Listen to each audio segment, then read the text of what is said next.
Hi, this is Bill Frank reporting for KADY-TV from the Ventura County Economic Development Association Business and Education, a Partnership for the Future Symposium. Today is Wednesday, November the 7th. This symposium brings together business leaders as well as educators to discuss tighter integration between the business community and the education community. Moderator Stacy Roscoe is a lifetime VCEDA board member. He'll guide the panelists through the discussion. The panelists representing educators are Stan Mantooth, who is the superintendent of Ventura County Schools, Dr. Dick Rush, who is the president of Cal State University at Channel Islands, Jamila Moore, who is the chancellor of the Ventura County Community College District, and Chris Kimball, president of Cal Lutheran University. Representing business are Bill Pratt, who's the Vice President of Operations at Kinemed, Henny Dubroff, who is the publisher of the Pacific Coast Business Times, Bill Camarillo, the CEO of Agrimin, and Gary Wild, the President and CEO of Community Memorial Health Systems. Central to today's discussion will be the outcomes of California Propositions 30 and 38. Proposition 30 narrowly passed, providing an additional $6 billion tax dollars in revenue from a temporary sales tax increase and additional income taxes on California's wealthiest citizens to stave off additional cuts to education. California right now is spending about $9,124 per student, which is only 95% of the national average. The Proposition 38 was soundly defeated yesterday, so prospects for a voucher school system and additional funds for the school went down with that proposition. Locally in Ventura, Measure Q passed, providing an additional $59 per parcel of property to help support our schools. Today at this symposium, we hope to learn what else is necessary to fix education in Ventura County besides money. Also on the agenda today is soliciting comments from a video clip by Seth Godin for TEDx Youth at BFS. It's titled, "Stop Stealing Our Dreams, What is School For?" It's a thought-provoking video about changing the paradigm of education for the 21st century. It'll be informative to learn each panelist's thoughts on this video. Katie reached out to Seth Godin for his thoughts on today's symposium. In a written response, he replied he was teeing up the questions for others to answer at today's symposium. The desired result of today's symposium is a business education partnership. Notably absent from the discussion is government, so we'll want to pay attention to what the partners say the role of government is and will be. Also, something to pay attention to is the high cost of higher education. The inflation rate for a college education since 1986 is 498%. That's 5 times faster than the overall rate of inflation. That inflation rate is higher than oil, and it's also higher than healthcare.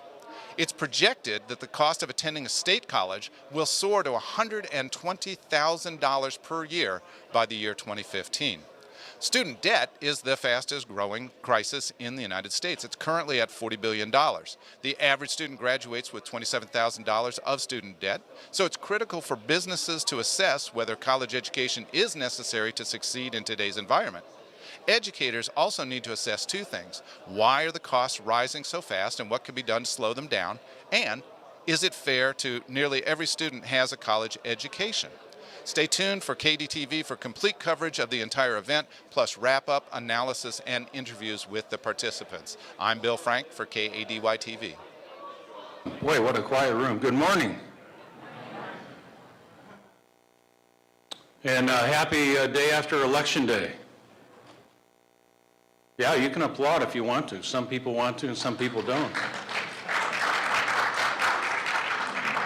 But I guess we can say that it's over, or it's almost over. I guess there's a few things still hanging out there. This much we do know. Our conference this morning will be focused on business and education, knowing that Proposition 30 managed to gain enough support to be passed, while its rival education measure, Proposition 38, did not.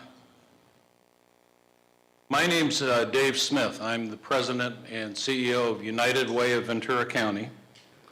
I'm standing in this morning for Bill Barato, who is here, wasn't sure he was going to be here, because he's mentally and somewhat physically keeping track of his daughter Sarah, who's about ready to give birth at any moment to Bill's first grandson.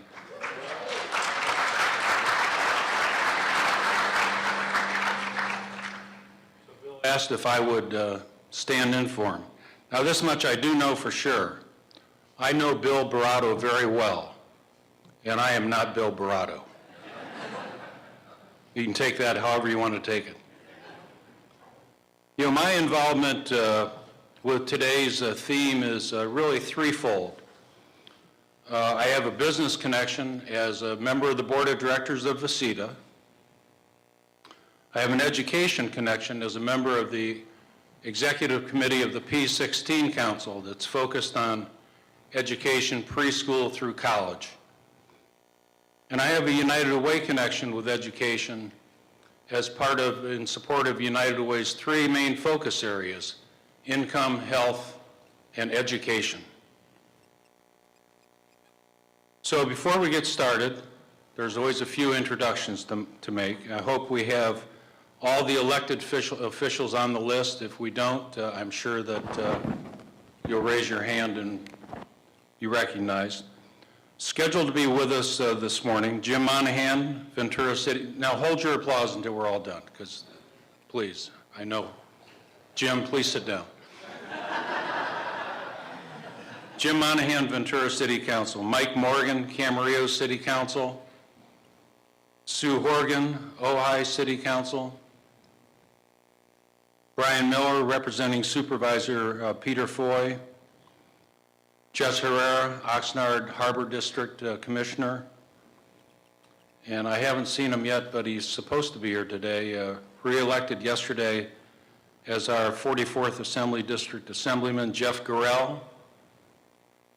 The elected officials, would you stand and be recognized?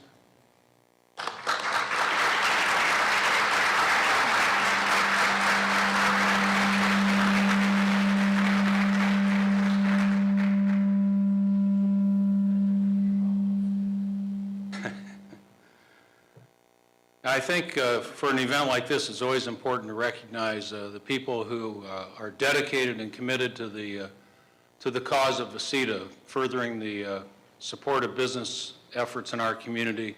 Members of the Board of Directors of the Ventura County Economic Development Association, would you stand and be recognized?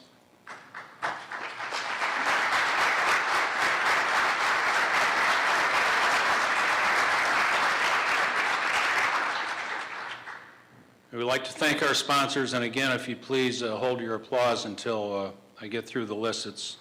It's rather lengthy, but that's a good thing that it's lengthy. If it's short, that's not a good thing, because that means you need more sponsors. So the media sponsor, Pacific Coast Business Times. Print sponsor, Herald Printing Limited. Platinum sponsors, Agriman, AT&T, and Volt Workforce Solutions. The gold sponsors, Air Energy, California State University Channel Islands, Express Employment Professionals, Global Energy and Technology. Silver sponsors, City of Thousand Oaks, Procter & Gamble, Southern California Edison, the Gas Company, and Vintage Production California. Our bronze sponsors, Alston Bird LLP, County Commerce Bank, Metropolitan Water District, Port of Hueneme, Santa Barbara Bank and Trust, Toll Corporation, Veneco Incorporated, and Western States Petroleum Association. Our patron sponsors, Alcoa Fastening Systems, BMW of North America, and E.J. Harrison and Sons. And very important to note is the title sponsor, California Lutheran University. And with that, it's my pleasure to introduce Dr. Chris Kimball to share a few thoughts with us this morning. Chris became president of CLU in April 2008 after serving as provost and vice president for academic affairs for nearly 2 years. With a distinguished career as a teacher, scholar, and academic leader, Dr. Kimball is an author and speaker on history and higher education. He's an undergraduate alumnus of McGill University. Chris received his master's degree and doctorate in history from the University of Chicago. He serves on numerous nonprofit and educational and economic and community boards. Really a list too long to note all of them, but I will note one, the United Way of Ventura County. And with that, I'd like to introduce Dr. Chris Kimball.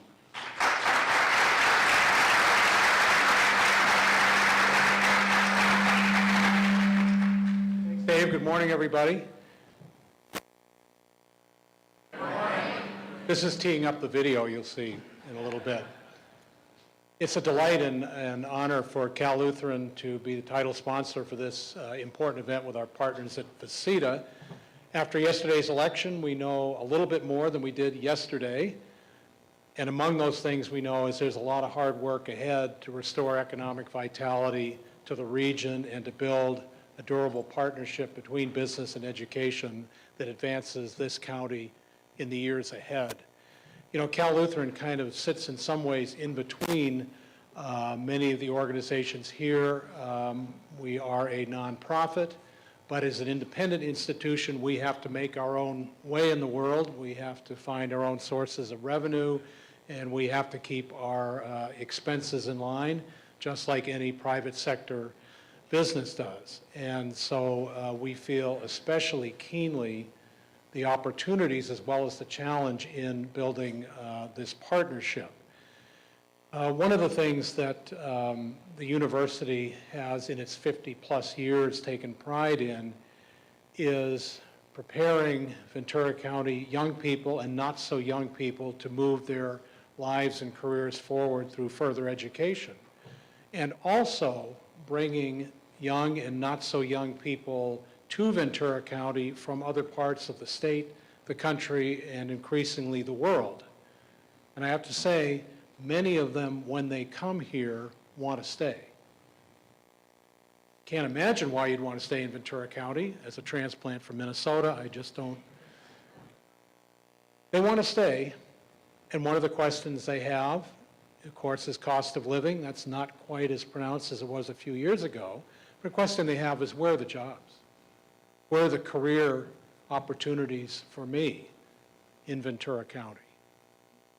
And the opportunity to bring that kind of human capital here is a great one, but we want to keep it. We want the influx to the county not to have an outflow. This joining together of business and education also means a lot to us because our two graduate pillars of the university are in our Graduate School of Education, and I would ask our Dean, George Peterson, just to stand up. We could welcome George.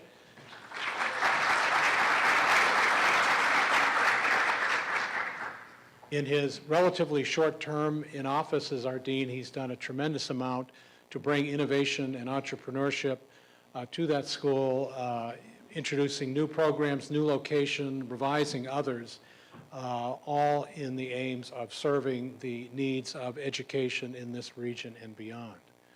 Our School of Management, as we now call it, reflecting the changes that go beyond just business, but management more broadly, is an equally entrepreneurial area, and the Dean, Chuck Maxey, who I'm sure many, if not all of you know, is here with us, and a great opportunity to recognize Chuck.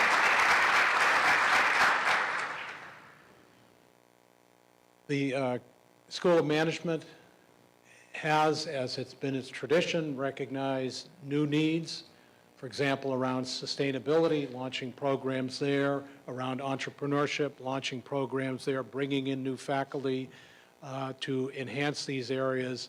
And I think these are examples of the sense that that school under Chuck's leadership has always had of serving the business needs of the county. I also, for the sake of preservation of my job, need to note that there are two of my bosses here from the Board of Regents. If there are three or more, and I've missed them, I'm in real trouble, but I've seen two.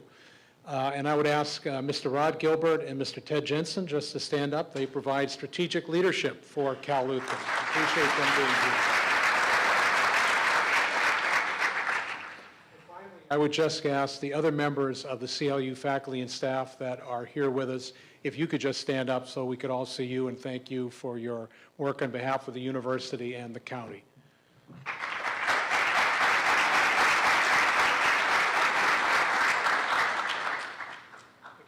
You all for being here, an important topic on an important day, and I look forward to hearing what the panel has to say.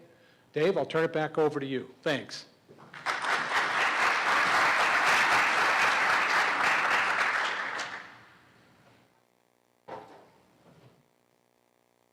Thanks very much, Chris. And it's my pleasure to introduce Stacy Roscoe, who's going to serve as the moderator for what we think is going to be an exciting discussion this morning. Stacy is a lifetime VCEDA board member. He's a member of the Ventura County Community Foundation Board of Directors, Costa Pacifica Board of Directors, the Ventura County Civic Alliance, and prior to his work in the nonprofit sector in the community, he was a Procter & Gamble executive in the plant in Oxnard. And Stacy will introduce our panelists. Where are you, Stacy? Right here. Oh, you're right here, right in front. What a novel place to be. Okay, thank you.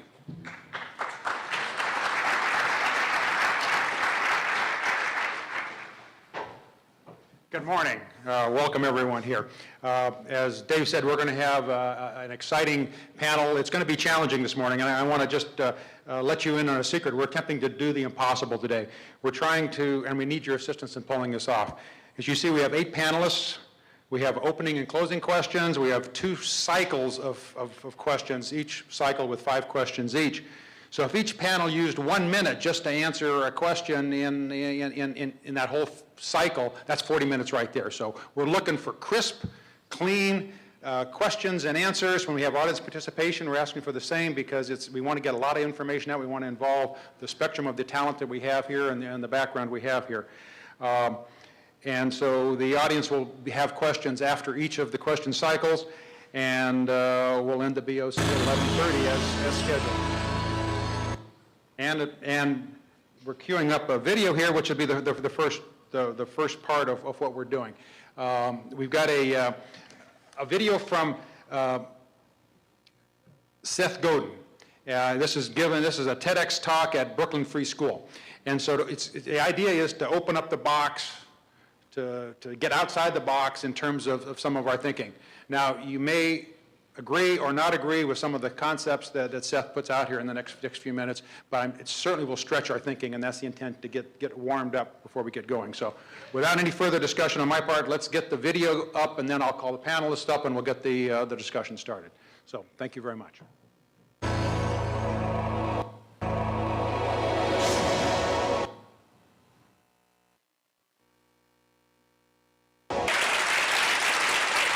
Good morning, boys and girls. That was terrible. You've learned how to do that from a young age. You're supposed to say, good morning, Mr. Godin. So let's try again. Good morning, boys and girls. Good morning, Mr. Godin. Have you thought about what that's for? Have you thought about how for 100 or 150 years that was ingrained into the process of public education? Have you thought at all, as people on the cutting edge, as people who are interested in making school work again, about a very simple question? What is school for? I don't think we're answering that question. I don't even think we're asking that question. Everyone seems to think they know what school is for, but we're not going to make anything happen until we can all agree about how we got here and where we're going. So my goal today is to put that question into your head and help you think about it. First, we have to understand what school used to be for. There's a woman named Mary Yvette Boole, and she came up with this notion, she was a mathematician in the late 1800s, that you could use string and nails and wood and make decorations, those things where the string goes back and forth, and there's math built into that. And that a teacher on the cutting edge of 5th graders might decide to use that idea of modulo 9 and remainders and string going back and forth to teach an important lesson about math. So the memo went home to all the parents at my kids' public school, and it said, we need help with this, we need hammers. So I'm sort of unemployed. I showed up at school that day with a bag of hammers, a big bag of 18 hammers. Now, I don't know if you've ever heard 18 kids hitting nails with 18 hammers in a little room for 20 minutes, but I have. And I'm not going to do it for you because it's really hard to listen to. And what the teacher explained to the kids is they must arrange the brads in this certain pattern, hammering, hammering, hammering, and make sure they're in there nice and firm. And so these kids are hammering, 20 minutes of zero education, just 20 minutes of hammering. And then the teacher walks over and she says to a boy, I told you to make sure the brads were all the way in. And one by one, she pulled them out and threw them on the floor, every single one, and put the board down. And that is what she believed school was for. School was about teaching obedience. Good morning, boys and girls, starts the day with respect and obedience. Now we have to move on to Frederick J. Kelly. Some of you brought your own number 2 pencil for the quiz that's going to be part of today. The number 2 pencil is famous because Frederick J. Kelly made it famous. Back around World War I, we had a problem, which was this huge influx of students because we had expanded the school day to include high school. And there was this huge need to sort them all out. So he invented the standardized test, an abomination. And he gave it up 10 years later when the emergency was over. But because he gave it up, because he called it out, because he said the standardized test is too crude to be used, he was ostracized and lost his job as the president of a university because he dared to speak up against a system that was working. So let's try a little experiment here. I'd like everyone to go ahead and raise your right hand just as high as you possibly can. Now please raise it a little higher. What's that about? My instructions were pretty clear, yet you all held back. How come? You held back because you've been taught since you were 3 years old to hold a little bit back. Because if you do everything, if you put all out, then your parent or your teacher or your coach or your boss is going to ask for a little bit more, aren't they? And the reason they will is because we are products of the industrial age. The industrial age made us all rich. The industrial age brought productivity to the table. Productivity allows human beings working together with a boss and a manager to make more than they could ever make alone. Productivity makes us a car for $700 instead of $700,000 in 1920. But the thing about productivity and industrialism is this. The people who ran factories had 2 huge problems. Problem number 1, they looked around and they said, we don't have enough workers. We don't have enough people who are willing to move off the farm and come to this dark building for 12 hours a day, 6 days a week, and do what they are told. If we could get more workers, we could pay them less. And if we could pay them less, we'd make more money. We need more workers. And so the KKK went to industrialists and said, you need to get those kids out of the factories, those people you're paying $3 a day, because they're taking our jobs. And so a deal was made. And the deal was universal public education whose sole intent was not to train the scholars of tomorrow. We had plenty of scholars. It was to train people to be willing to work in the factory. It was to train people to behave, to comply, to fit in. We process you for a whole year. If you are defective, we hold you back and process you again. We sit you in straight rows, just like they organize things in the factory. We build a system all about interchangeable people. Because factories are based on interchangeable parts. If this piece is no good, put another piece in there. And org charts, those little boxes, are all designed to say, oh, we can fit Bob in there because Rachel didn't go to work today. And so we built school. That's what school was for. And the second thing industrialists were really worried about was that we weren't going to buy all the stuff they could make. That in 1880, 1890, people owned 2 pairs of shoes, 1 pair of jeans. That was it. Right? You don't know anyone who owns 1 pair of jeans anymore, ever. What they needed to train us to do was buy stuff. They needed to train us to fit in. They needed to train us to become consumers. And so Horace Mann, who meant well, built the public school as we know it. And then he needed more teachers, right? Because you have more schools. So he built a school for teachers. You know what it's called? The normal school. He called it the normal school, where they trained people to teach in the common school because he wanted you to be normal. And he wanted the class to be normal. And he wanted people to fit in. And then we came up with this, the textbook. Now, if you want to teach somebody how to become passionate about, I don't know, American history, why would you give them this? Do people walk into Barnes & Noble and say, I'm really interested in that latest gripping thing that's going to get me all engaged about the Civil War? Do you have one of those textbooks in stock? If you wanted to teach someone how to be a baseball fan, would you start by having them understand the history of baseball and who Abner Doubleday was and what barnstorming was and the influences of cricket and capitalism and the Negro Leagues? Would you do that? Would you say, okay, there's a test tomorrow, I want you to memorize the top 50 batters in order by batting average, and then rank the people based on how they do on the test. So the ones who do well get to memorize more baseball players? Is that how we would create baseball fans? Here's the key distinction. What people do, quite naturally, is if it's work, they try to figure out how to do less. And if it's art, we try to figure out how to do more. And when we put kids in the factory we call school, the thing we built to indoctrinate them into compliance, why are we surprised that the question is, will this be on the test? Right? Someone who's making art doesn't say, can I do one less canvas this month? They don't say, can I write one less song this month? They don't say, can I touch one fewer person this month? It's art. They want to do more of it. But when it's work, when it's your job, when you're 7, of course you want to do less of it. So one of the things that I've done as a avocation is when I meet people, I take this out. This is a great bargain online. And it's filled with these blocks, right? You've probably seen blocks before. I'm going to dump it out over there. And I say, take 4 blocks and make them into something interesting. Now, it's an interesting question because you can use the letters or you can use the shapes. You can spell a word. You can put a profanity there. You can spell a word that means nothing. You can make the shape into a bridge. And people hate this because there's no right answer and there's a million wrong answers. They hate this because there's no dummy's guide to how to make something interesting out of blocks when you're 30 years old.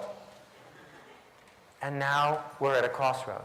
We're at a crossroads because as a culture we say the only thing we care about, the only place we're willing to cross the street to go, the only thing we're willing to buy, the only person we're willing to vote for, the only stuff we're willing to talk about is interesting, is art, is new, will touch us, is valuable. And then we spend all of our money and all of our time teaching people not to do that. And so we're now at this crossroads because technology is here too. And the technology says, you know what? For the first time in history, we do not need a human being to stand next to us to teach us to do square roots. For the first time in history, we do not need a human being to teach us how to sharpen an axe because the internet connects us all. And so I want to share with you 8 things that I think are going to change completely if we decide how we want to answer this question, or maybe even if we don't. 1, as Sal Khan has pointed out, homework during the day, lectures at night. World-class lecturers lecturing on anything you want to learn to every single person in the world who's got an internet connection for free. And then all day, go and sit with a human being, a teacher, and ask your questions and do your work and explore face-to-face. It's stupid to have the same lecture being given handmade 10,000 times a day across the country when we can get one person to do it great for the people who want to hear it. Number 2, open book, open note all the time. There is zero value in memorizing anything ever again. Anything that is worth memorizing is worth looking up. So we shouldn't spend any time teaching people to memorize stuff. Number 3, access to any course anywhere in the world, anytime you want to take it. So this notion that we have to do things in a certain order, which is based on physical location and chronology, makes no sense. Number 4, precise, focused education instead of mass batch stuff. That's the way we make almost everything we buy now, right? It used to be you could have any color car you want as long as it was black, so we could keep the assembly line going. But now, they make 10,000 kinds of cars, because they can. So we should make 10,000 kinds of education. No more multiple choice exams. Those were invented to make them easy to score, but computers are smarter than that. Measuring experience instead of test scores, because experience is what we really care about. The end of compliance as an outcome. The resume is proof that you have complied for years and years and years with famous brand names, and it gets you your next job. It's worthless now. And cooperation instead of isolation. Why do we do anything where we ask people to do it all by themselves when then we put them in the real world and say, cooperate? 4 more. Teacher's role transforms into coach, lifelong learning with work happening earlier in your life, and really important, the death of the famous college. Not good college. We don't know what a good college is, but we know what a famous college is because someone ranked them as famous or because they have a football team that's famous. Why on earth are we paying extra? Why on earth are we working harder to comply and be obedient just so we can get a famous brand name that has no relevance to success or happiness put after our name? I want to show you one more device I have over here as I start to do this. This is called an Arduino, and it's a little bit like a Raspberry Pi. They're both electronic devices that cost $20 to $30 each. Raspberry Pi, which you can buy for $25, has on it the complete Linux operating system, a USB port, audio out, and a monitor. So if we take that cable and that keyboard and that monitor we already have in front of almost every kid in this country and hand them one of these, we can then say to them, go build something interesting and ask if you need help. Why wouldn't we want to teach our kids to go do something interesting? Why wouldn't we want to teach our kids to figure it out? And yet, every day we send kids to school and say, do not figure it out. Do not ask questions I do not know the answer to. Do not look it up. Do not vary from the curriculum. And better, better, better, better, better, comply. Fit in. Be like your peers. Do what you're told, because I must process you, because everything in my evaluation is based on whether or not I processed you properly. So there are 2 myths I want to close with. The first one, and we got to be really honest with ourselves about this. Myth 1, great performance in school leads to happiness and success. If that's not true, we should stop telling ourselves it is. And 2, great parents have kids who produce great performance in school. If that's not true, we should stop telling ourselves it is. Are we asking our kids to collect dots or connect dots?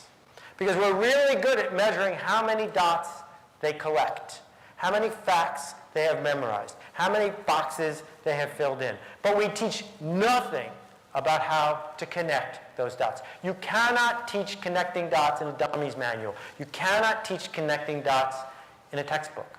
You can only do it by putting kids into a situation where they can fail. Grades are an illusion. Passion and insight are reality. Your work is more important than your congruence to an answer key. Persistence in the face of a skeptical authority figure is priceless, and yet we undermine it. Fitting in is a short-term strategy that gets you nowhere. Standing out is a long-term strategy that takes guts and produces results. If you care enough about your work to be willing to be criticized for it, then you have done a good day's work. So what now? What now? What should we do? Because we've been talking about it a whole lot. Only one thing. Ask the question. What is school for? When they say this is our new textbook, the question is that going to help us with getting what school is for? When they say this is the new superintendent, we need to say yes, but is this superintendent going to help us do what we think school is for? And if you don't know what school is for, then have a conversation about it. Because until we can agree what school is for, we're not going to get what we need. Thank you for the work you do. I appreciate it.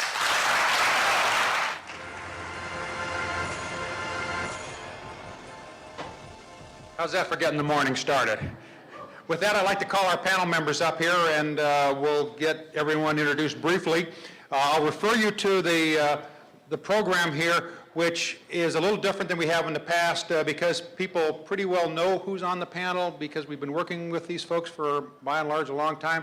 We've asked each of them to, instead of a biography, put a a statement or a thought relative to education. So with each picture and name, you'll find the statement. Take a minute to take a look at that, and I think it'll be helpful in terms of understanding some of the perspectives that our panel members are coming from. So if all the panel could assemble, we have it set up so that there's a mix and a match between the business community and the education community. We have no particular order.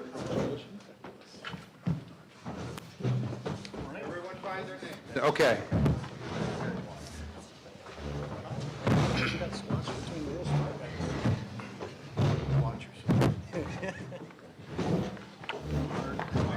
My brief introduction, what I'd like to do is recognize each of the people on the panel.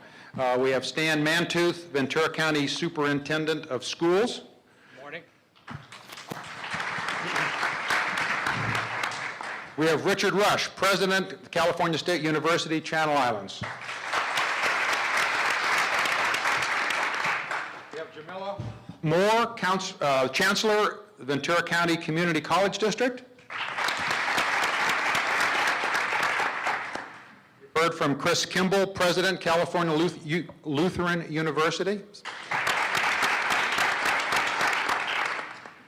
Bill Pratt, Vice President of Operations, Kinemed. Henry Duberoff, a publisher, Pacific Coast Business Times. Bill Camarillo, Chief Executive Officer of Agrimin. Gary Wild, President and CEO of Community Memorial Health System. Right ingredients up here in terms of having a great discussion. I'd like to start off in terms of an icebreaker here in terms of the discussion. It's a two-part question, and you can pick what parts you want to do or not to deal with. The first is dealing with the election last night and any thoughts that you may have relative to how it affects what we're here to talk about today. And the second one is, are there any thoughts, again, brief thoughts relative to the video that we just saw in terms of getting on the table for our discussion? Would anybody care to kick off those two? Henry, you had your hand halfway up, I saw it. Great to be able to start out a morning where there's been both significant change and very little change, depending on which election you're looking at and what's going on. There are two thoughts on my part. One, on Proposition 30, one of the interesting things about this is that Jerry Brown, who wasn't on the ballot, was a big winner. And his thought was to go big. And I think one of the lessons is that we are going to need to go big federally if we're going to resolve the fiscal cliff. And whether there's courage out there to go big on both parties, that's a real question. The second thing, when it comes to education, Prop 30 was the winner. Again, that puts a lot of money, at least we hope it puts a lot of money into the schools. There's going to be a lot of pressure on the schools to deliver. So just as the video said, there's going to be a lot of pressure on the schools to go big and be innovative, because if schools don't deliver, there's going to be a backlash. And the third thing I would say is that I really believe for the economy, and Bill Watkins is in the audience from SURF at Cal Lutheran, immigration reform and economic opportunity are getting much, much, much more linked. In the congressional race, you saw that with Julia Brownlee beating Tony Strickland by a really thin margin, mainly Latino votes. There's a lot of push for immigration reform, and that should produce more small businesses. It should really provide an opportunity for educators to educate. Entrepreneurship education is going to be extremely important, and I'll just stop there. Great, thank you very much. Stan. Well, you know, one of the ways the question could be asked is, what will we do? What would education do if 30 didn't pass? And I think the greater question is, what would everyone do if 30 didn't pass? What are they going to do about the future, both immediate in terms of a school year that might be 3 weeks shorter, and in the longer term, training the raw material that you all need as business people for the next generation? We dodged that bullet. Let us also be mindful that we are still dealing with a 20% reduction in our funding, and yet, to a certain degree, that's irrelevant. We keep doing what we do, and we keep persevering regardless of those things. And in many ways, we've actually learned to work smarter, and we certainly are working harder.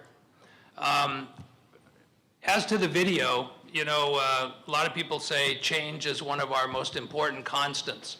Well, some things don't change because nobody's sitting in the front row, so whether you're an educator or a business person.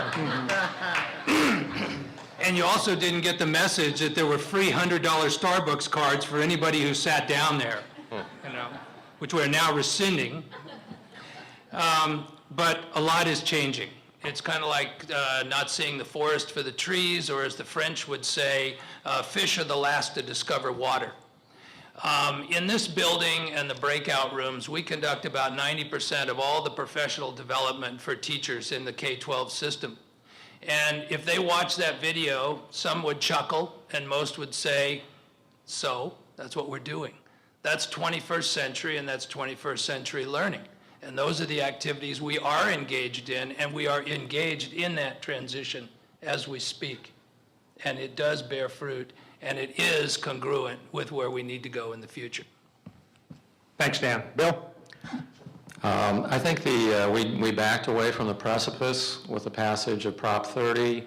My involvement with the Workforce Investment Board focused on career technical education is that we were looking at the termination of career technical education.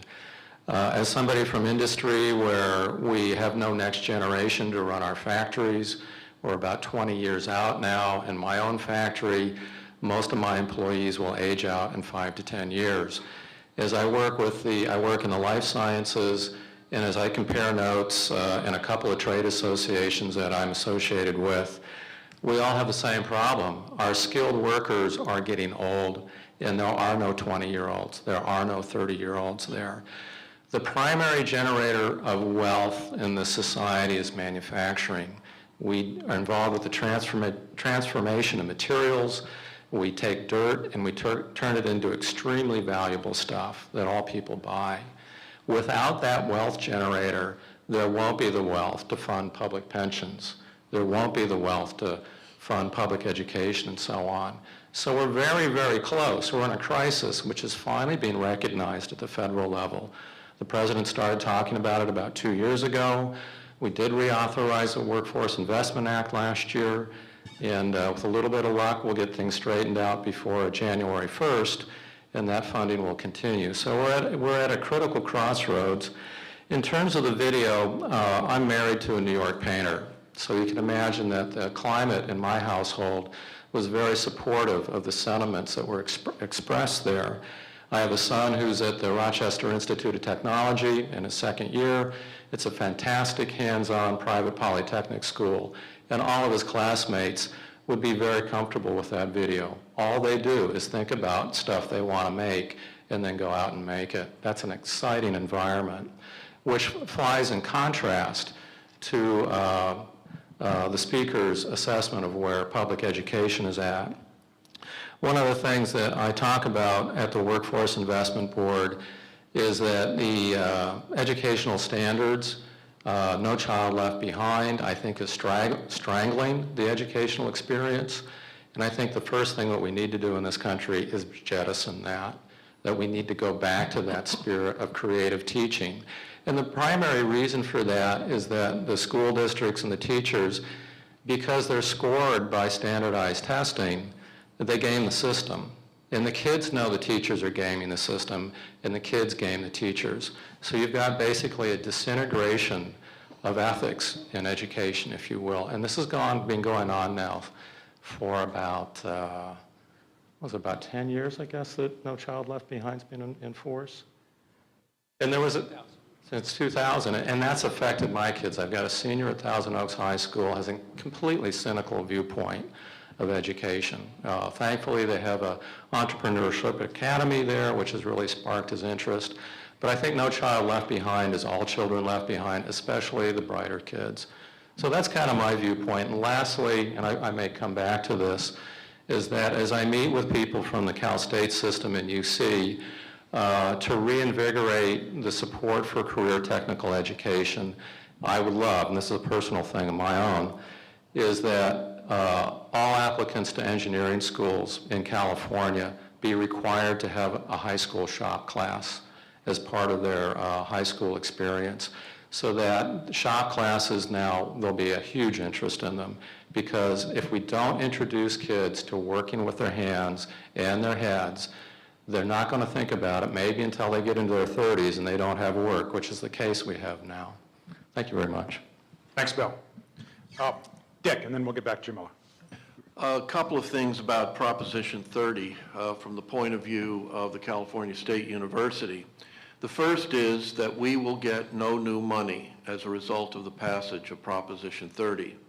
That's the good news. The bad news, of course, if it had failed, would be that we'd lose another $250 million, which would total $1.5 billion reduction in the last 4 years.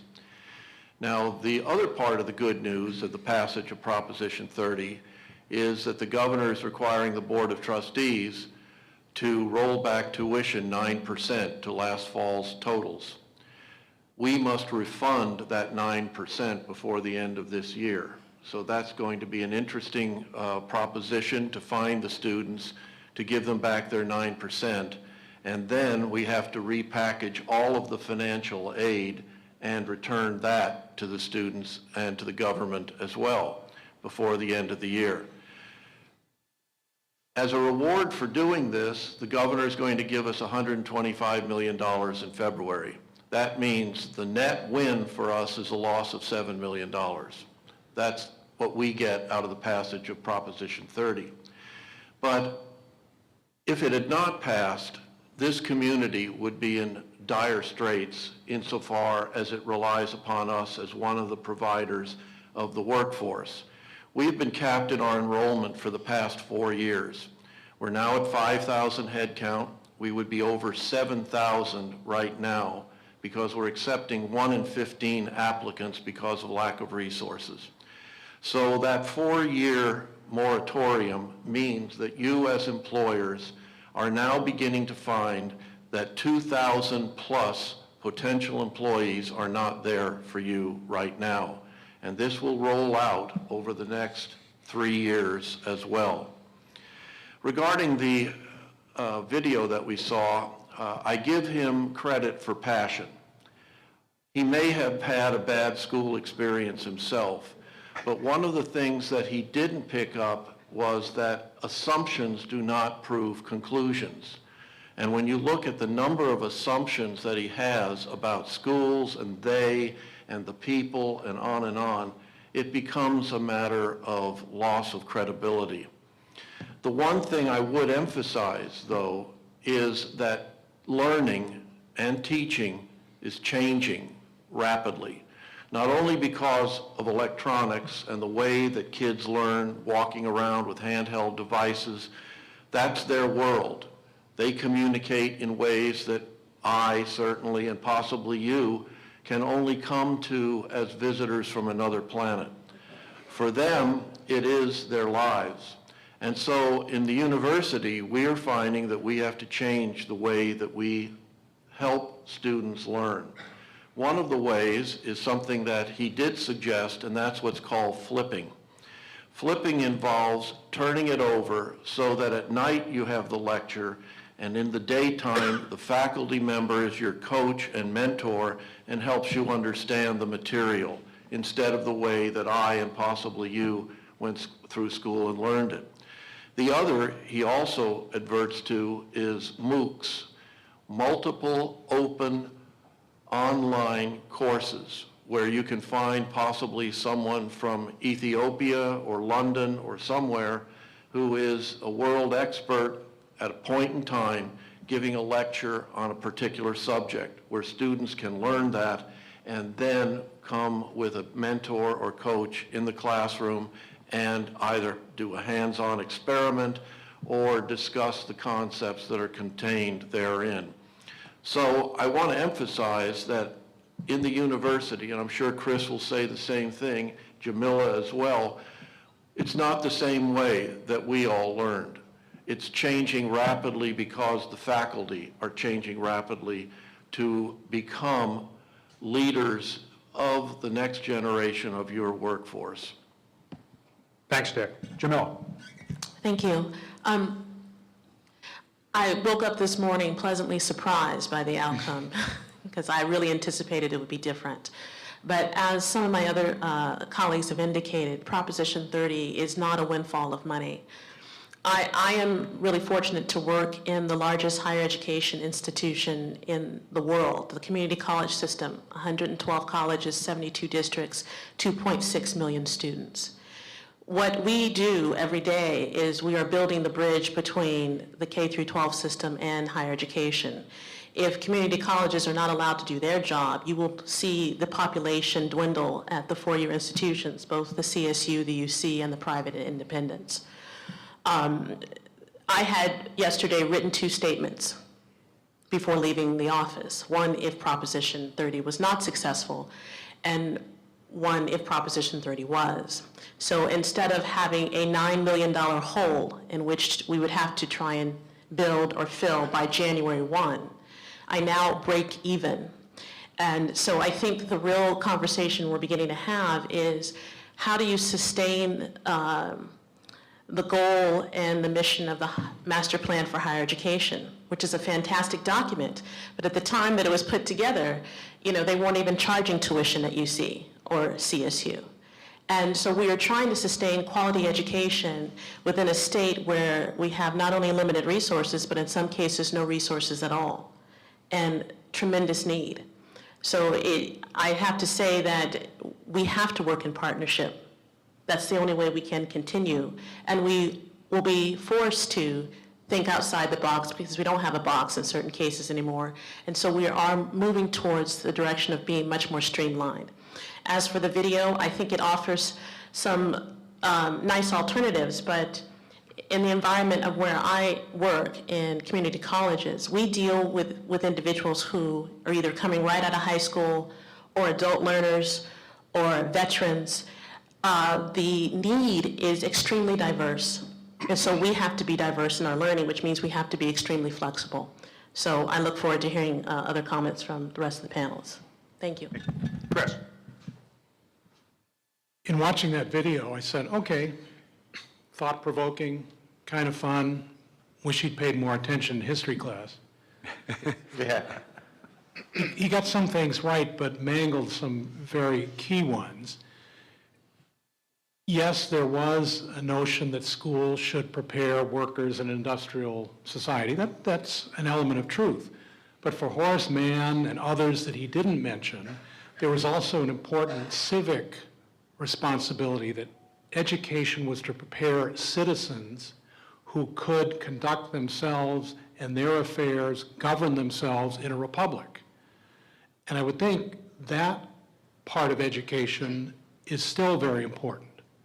Whether or not you're happy with the election results yesterday, I think most people would agree that civic responsibility in our society is not at a high point. And that needs to remain in education. It wasn't just about preparing people for industrial jobs, in part because Horace Mann and those others knew that those jobs were not permanent. And one of the things we have to be careful of is not thinking 2 and 3 years out, but much further than that, because most of the jobs people are going to be going into, we haven't even thought of yet. We don't know their existence.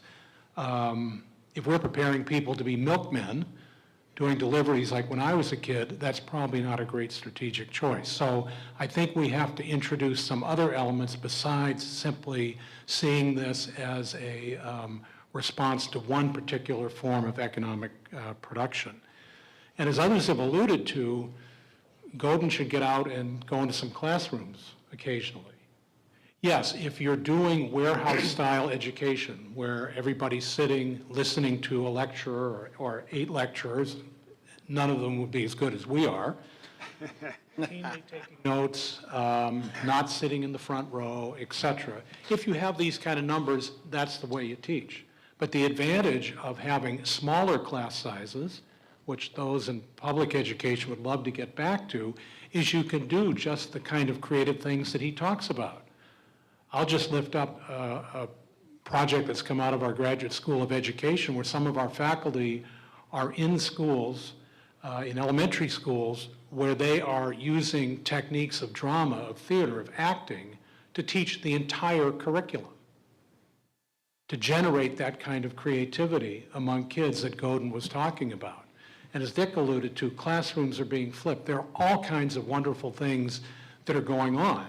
The question is, do we want to continue or to support them in greater ways that we're doing now?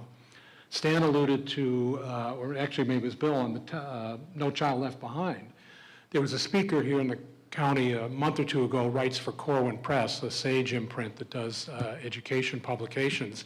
He's a Chinese national who's come and made a career in this country, and he said, you know, in China, they are trying to get away from standardized testing as a measure of education because they realize they need innovation and entrepreneurship the way Americans have always done it. And they can't quite figure out why we seem to be going in their direction, to become more rigid, less innovative, less entrepreneurial. So I'd have loved Godin to have tackled those issues rather than haranguing us about the failures of lecture as a teaching technique, which I think anybody in education recognizes. Like any other technique, it has strengths and weaknesses. Thanks, Chris. Gary. It's unusual for the California Hospital Association to endorse a ballot initiative, but we put precious dollars and a lot of dollars in support of Proposition 30. The reason was twofold. Firstly, the healthcare industry is completely dependent on education. We will not have adequately trained nurses or physicians or physical therapists without strong education. And so we saw this as a real need. In a way, it's research and development in our mind. And so we went all out. Some of the ads you heard, and we were inundated with ads, but some of you may have heard at the end of Support Proposition 30, supported by the California Hospital Association. And again, that's a rare thing for us. None of us wants to pay more taxes. Nobody in the room does. But in terms of the critical need to support education, we felt this was a time where we had to make a very decisive policy statement, and that's why we supported it. We were delighted that it got passed. We had a meeting last week, and we saw the numbers, polling numbers declining, and so we're delighted that it was in fact passed. So we're happy about that. Again, nobody wants to pay more taxes, but this was an absolute critical need. The other reason that we supported it, we recognized that if funding for schools was to become even more draconian, it wouldn't stop with just education. It would have to hit healthcare. It would have to hit other public services. The state of California budget would have to reach in other areas now leanly budgeted and funded, and so we took a stand on that. With regard to the video, this is the third time I saw it, and I loved, it was thought-provoking, and I love the idea of being creative and introduce new ideas. In a temporary lapse of judgment, after 25 years of being out of school, I decided to go back to school to get a doctorate degree. And I was amazed at how different education had become. I was amazed at how instant research was. And the comparison in that 25 years from the time I completed my master's degree until I completed my doctorate degree, education has changed tremendously. And the creativity and the methods were so much improved, and I would credit our educators here in the stand for being part of that. Education has improved. In healthcare, we don't encourage a lot of creativity in how you take care of a patient. We don't encourage our phlebotomists to be creative in how to take blood, or our pharmacists of what drugs to dispense despite the way the physicians had orders. So for us, conformity is a good thing. We strongly support evidence-based medicine. We learn from each other, and we share that knowledge and conformity and doing the things right way. And so we would disagree respectfully to the presenter that just be creative, do things. We have to be, you have to conform in certain ways. Curricula are important, and so, but I do like the idea of thinking outside the box. Are there better ways? Are there less expensive ways to educate? I'd be in favor of that, but we have to have conformity in our industry. Thanks, Gary. And the last one in this cycle is Bill. Last but not least, right? Last but not least. You'll have a chance to be other than last, believe me. Best for last. Well, thanks for having me here today, and I hope I represent the voice of business. And with a raise of hands, how many businessmen do we have in the audience? Great. We live in a battlefield, and I'm a product of the education system. I'm 49 years old. I spent 10 years in the Marine Corps. It took me 16 years to get my MBA. Over the last 20 years, I've built a very successful business in the green industry. Didn't know it back then. And today my focus is on sustainability. And my concerns are that as a country, we're not sustainable. If we continue to borrow money to survive, that is not sustainable. Businesses, if they had to focus and live that way, would not be sustainable. The only reason you would borrow money is to grow a business, not to survive. So with the election yesterday, nothing got fixed. All it did was let me understand what the rules are going to be going forward, because I have to navigate every day with rules. And Dr. Watkins, I believe, is here, taught me something about a year ago called DIRT: delay, uncertainty, regulation, and taxes. I deal with it every day. So all the election did for me was help me clear up some uncertainty so that I know how to navigate. With the video, you're going to hear me harp on probably 4 things today: inspiration, passion, failure, and art. We have a successful model. They used art and technology to create one of the largest companies in the world today, called Apple. Agerman has tried to follow that pattern and use art and technology to take wasted resources, convert them back into a usable resource so that we could grow food cheaper than the rest of the world, because we do feed the country. So with that, I'm looking forward to the other questions and hope that I can bring some light to what we receive as the product of the education system today. And is all the change we're talking about really good? Thanks, Bill. Okay, thank you. Okay, and now let's just get on to the first cycle here, and I'm going to take the moderator's prerogative here of combining 2 of the questions in each category. There are 2 that are designed for the educators, 2 designed for the business people, and I'm going to put them together in one question, and you can address each aspect of it. And on this one, I'm expecting the educators to deal primarily with the education questions. We don't necessarily need or have time for everybody to chime in terms of a full answer. If you have a question or concern from the other side of the perspective, certainly offer that up. But we'll start with the educators, and then we'll go to the business questions and flip-flop that way.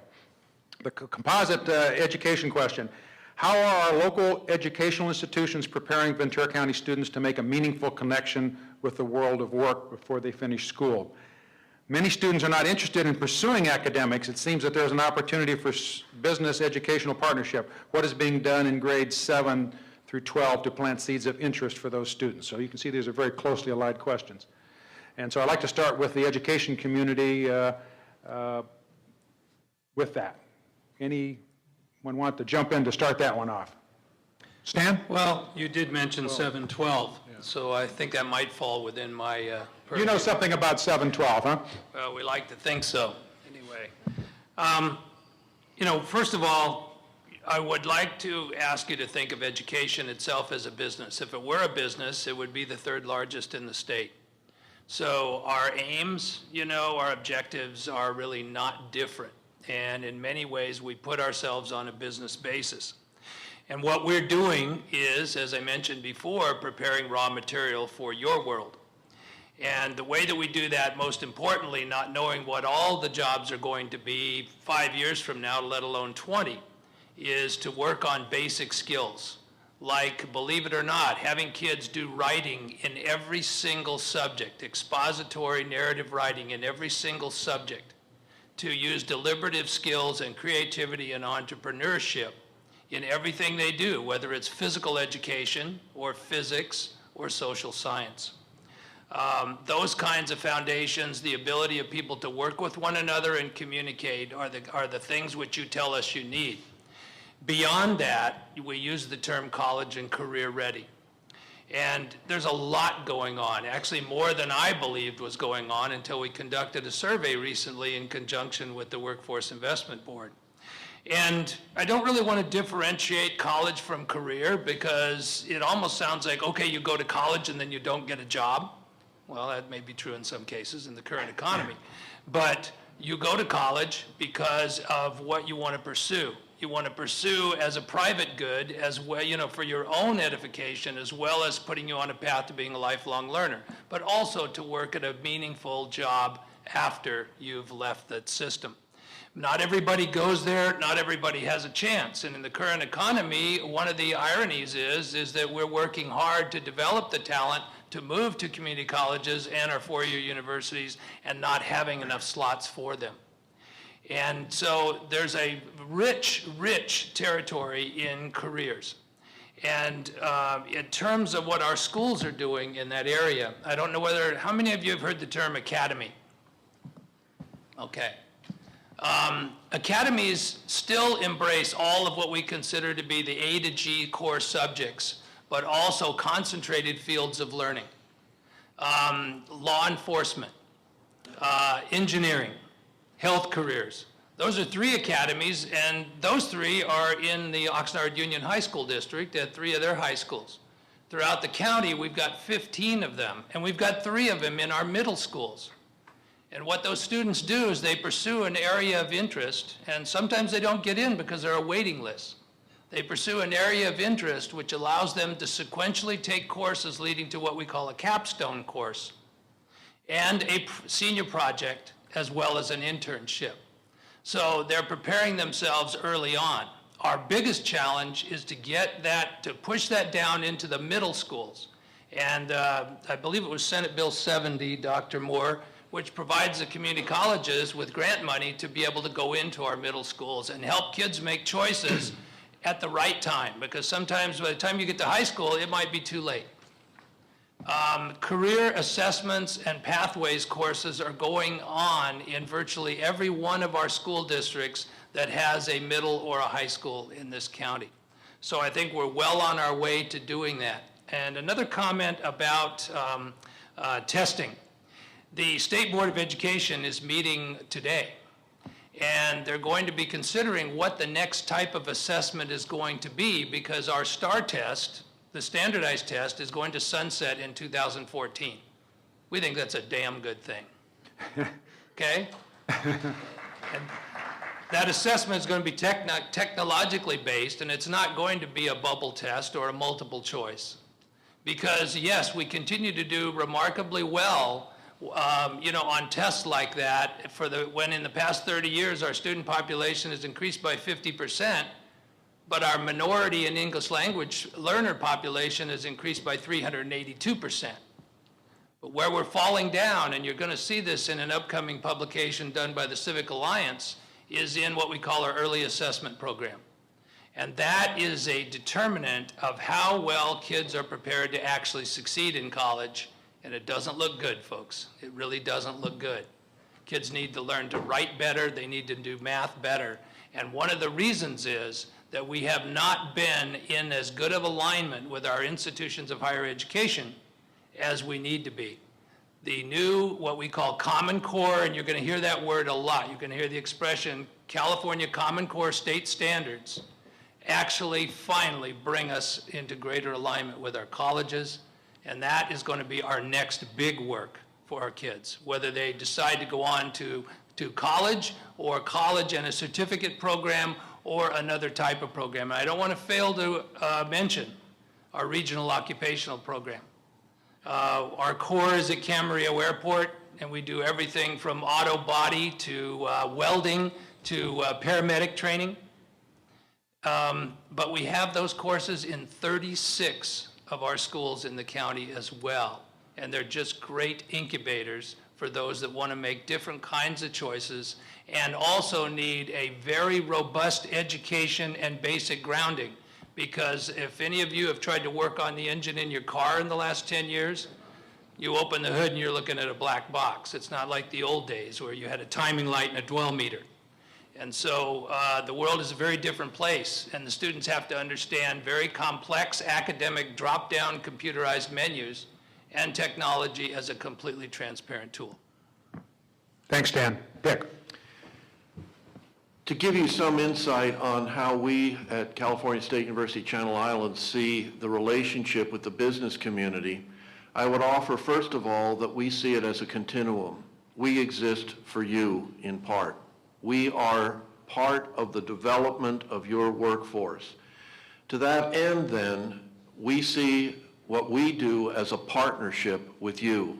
And so we have advisory boards for virtually everything that we do. We try to listen. What have we done in listening? Well, we started a nursing program because there was a nursing crisis. And I went around to Gary and to the other hospitals and I said, do you want a Bachelor of Science in Nursing? They all said yes. And I said, thank you. Will you pay for it because the state will not pay for high-cost programs? Gary and his colleagues said yes, and that began it. We received money from the county, from the tobacco settlement, from donors, from Elton Gallagher's work to give us a simulation lab. The only participant in this partnership that was absent was the state of California.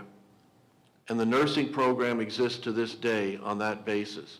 We extended it to Santa Barbara County because Cottage Health System said, we need you to bring the nursing program up here.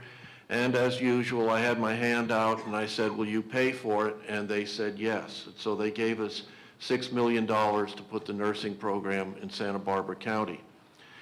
We are now listening to the community in an effort to assist in creating jobs. Jeff Gorell talked with me and said, I'm developing the gold team. I said, you can count me in. I said, what do you need? And he said, well, we want to keep an industry here that may leave the state. I said, fine, we'll create an engineering program to support that effort.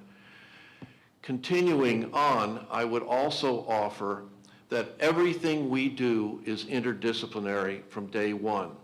And so what? Everything you do in your businesses every single day is interdisciplinary. You don't just look at something from the cost, you look at it from benefits, you look at it from marketing, you look at it from sales, and on and on.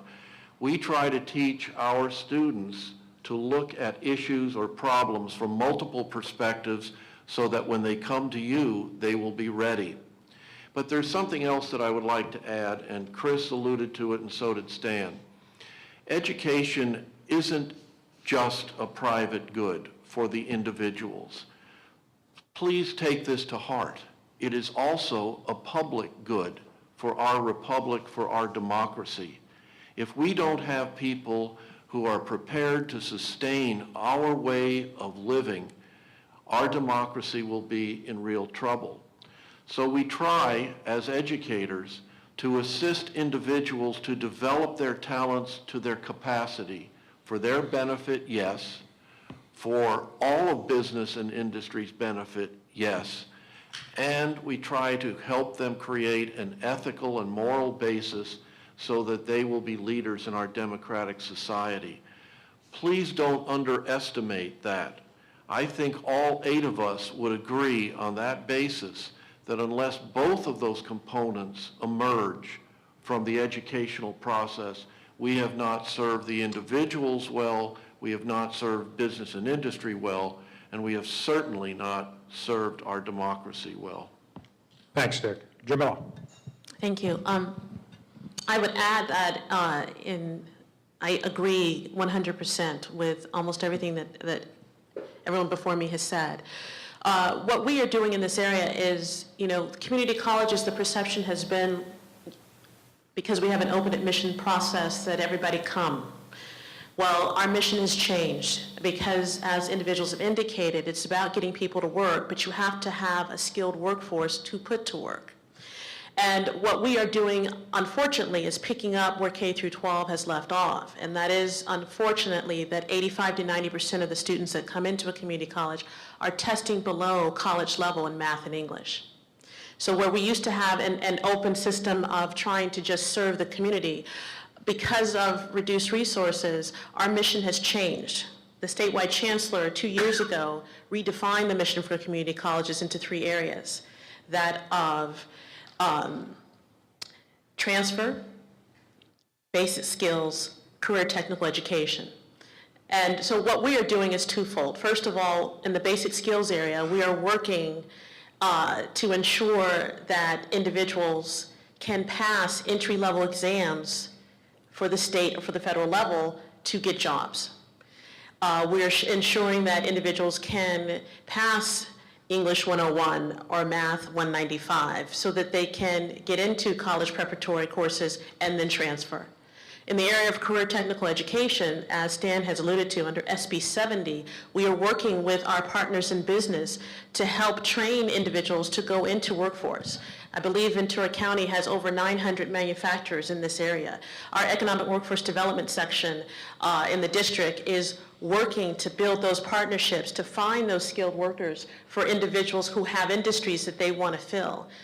How many of you have, in the last year or so, had a job opening where you've had to interview folks?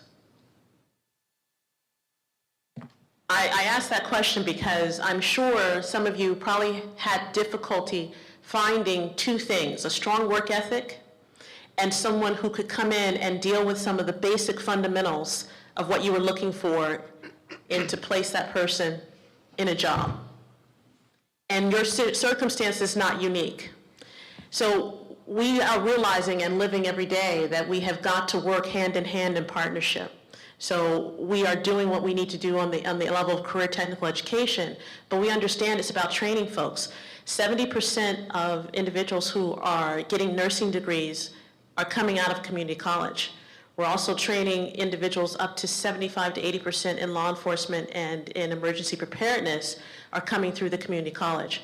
We met yesterday with the police chief of Port Hueneme because she had indicated that while we have difficult budgetary times, our Reserve Academy at Ventura College is where she gets 80 to 85% of her police force. So we're now sitting at the table to say, okay, if we can sustain that, we have to work together to kind of move that forward. So community colleges are in 3 areas, but those are just some examples of how we're trying to work in partnership with business so that we can make sure that the future will hopefully look a little bit brighter, but that's so that people do have jobs to go to, but that they're trained in order to be successful. Thanks, Jamal. Chris? There are a couple of things in the culture right now that are miss in the sense that they're wrong. One of them is that a 4-year college degree really isn't worth it anymore. I've heard that said more in the last year or 2 in this recession than ever before. The fact is, a 4-year degree is worth more now than it ever has been. The difference in someone's life trajectory with a 4-year degree is greater than it's ever been before. Obviously, I'm a partisan of the 4-year degree. That's what my institution does. But this nation, more perhaps than this county, is looking at a dramatic shortfall in 4-year degree prepared citizens and workers going forward. And if we lose track of that, our global competitiveness is going to erode. The second myth is one Dick addressed very well, and that is that somehow college education is divorced from work, or as the question was phrased, there's academics and then there's work. That distinction is not terribly meaningful anymore. I can't think of an example on our campus where there's an academic program that doesn't have hands-on components in it, because we want two things out of our graduates. One is that they be good at whatever they go on to do, that they get the best training, the best education, they learn from practitioners as well as theorists, that they get out and do the work as interns and in other ways. But also that they understand what it means to be an ethical citizen and employee. So they're a worker that you can hire and trust. And obviously, as an independent institution, we can do a lot around ethics. We want the employees that you hire from us also to be capable of innovative, creative thought. I now maybe will dissuade them from going to work for Gary. I'm sort of kidding on that. They need experience and get experience working on teams, because that's what they're going to have to do for you. So this sort of cultural disassociation of college and work, it seems to me, is largely meaningless now and gets in the way of what we need to do. I think one of the great challenges for California, Dick mentioned the absence of the state on some of these, is also evident in thinking strategically about educational needs at the 2- and 4-year degree level. The folks here from education at this table are very collaborative. We're lucky here in this county. And I have to say, at Cal Lutheran, we get more students from Moore Park College than from any other secondary or post-secondary institution in the country. We have a wonderful relationship there. So we have a very collaborative higher ed world here. But statewide, I can tell you in Sacramento, when the legislators sit down to think about higher ed needs, including capacity, they sit down with the UCs, they sit down with the Cal State system and the community college system. The independent colleges and universities are not at the table. And I get turf and all that sort of thing.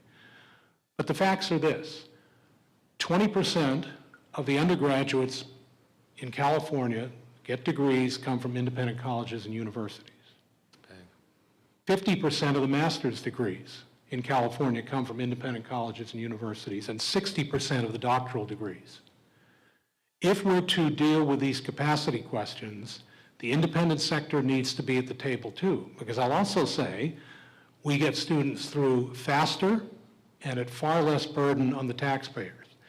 Until the state steps in and says, throughout the state, how about instead of a private institution and a public one both starting the same program in the same field down the road from each other, why not do it collaboratively? Let's get beyond the wall of public, private, church versus state stuff. Let's find a way to collaborate there, because I'm not sure that the resources are there for the kind of duplication that we see. I think that's an enormous challenge. The influence that any of you have with your state legislators, start asking that question. How can we tap both the independent sector and the public sector to work together to provide this education that we are all doing now that meaningfully prepares people to go into your workplace? Thanks, Chris. I'd like to flip to the business side of the equation, and I think we're covering the topics very well, very thoroughly, so I'm not concerned that we're not hitting the details of some of the questions we had laid out for you, because you're doing it for us. Thank you. Telling us to be briefer? No, well, no, I mean, but you keep covering the good information, I keep dropping questions. How's that? From the business side, a combined question. What types of work experience do you offer to our local high school, community college, and college students, such as paid, unpaid internships, job shadowing, and mentoring? The second part of the question is, your company offers a wide range of career opportunities. What are you doing to introduce local youth and their parents and teachers to those opportunities? Who wants to start on that one? Bill. Well, I should premise this by, first of all, I sit on the board of the Workforce Investment Board, and I chair a committee on applied basic skills. And we have a tremendous team of both representatives from manufacturing as well as from education. And Sharon Dwyer and Peggy Velarde are being very, very involved with trying to address these issues about what we're doing on the education side. So we do have within my subcommittee people sitting at the same table. For the last 2 years, we've been trying to crack this nut, if you will. And I'm glad to say that in Ventura County, we're really blessed. We have a fantastic team here. And we're figuring out how to do this, and we are the model for the state of California. The Workforce Investment Board of Ventura County is the model where the state wants to go. We're very, very fortunate.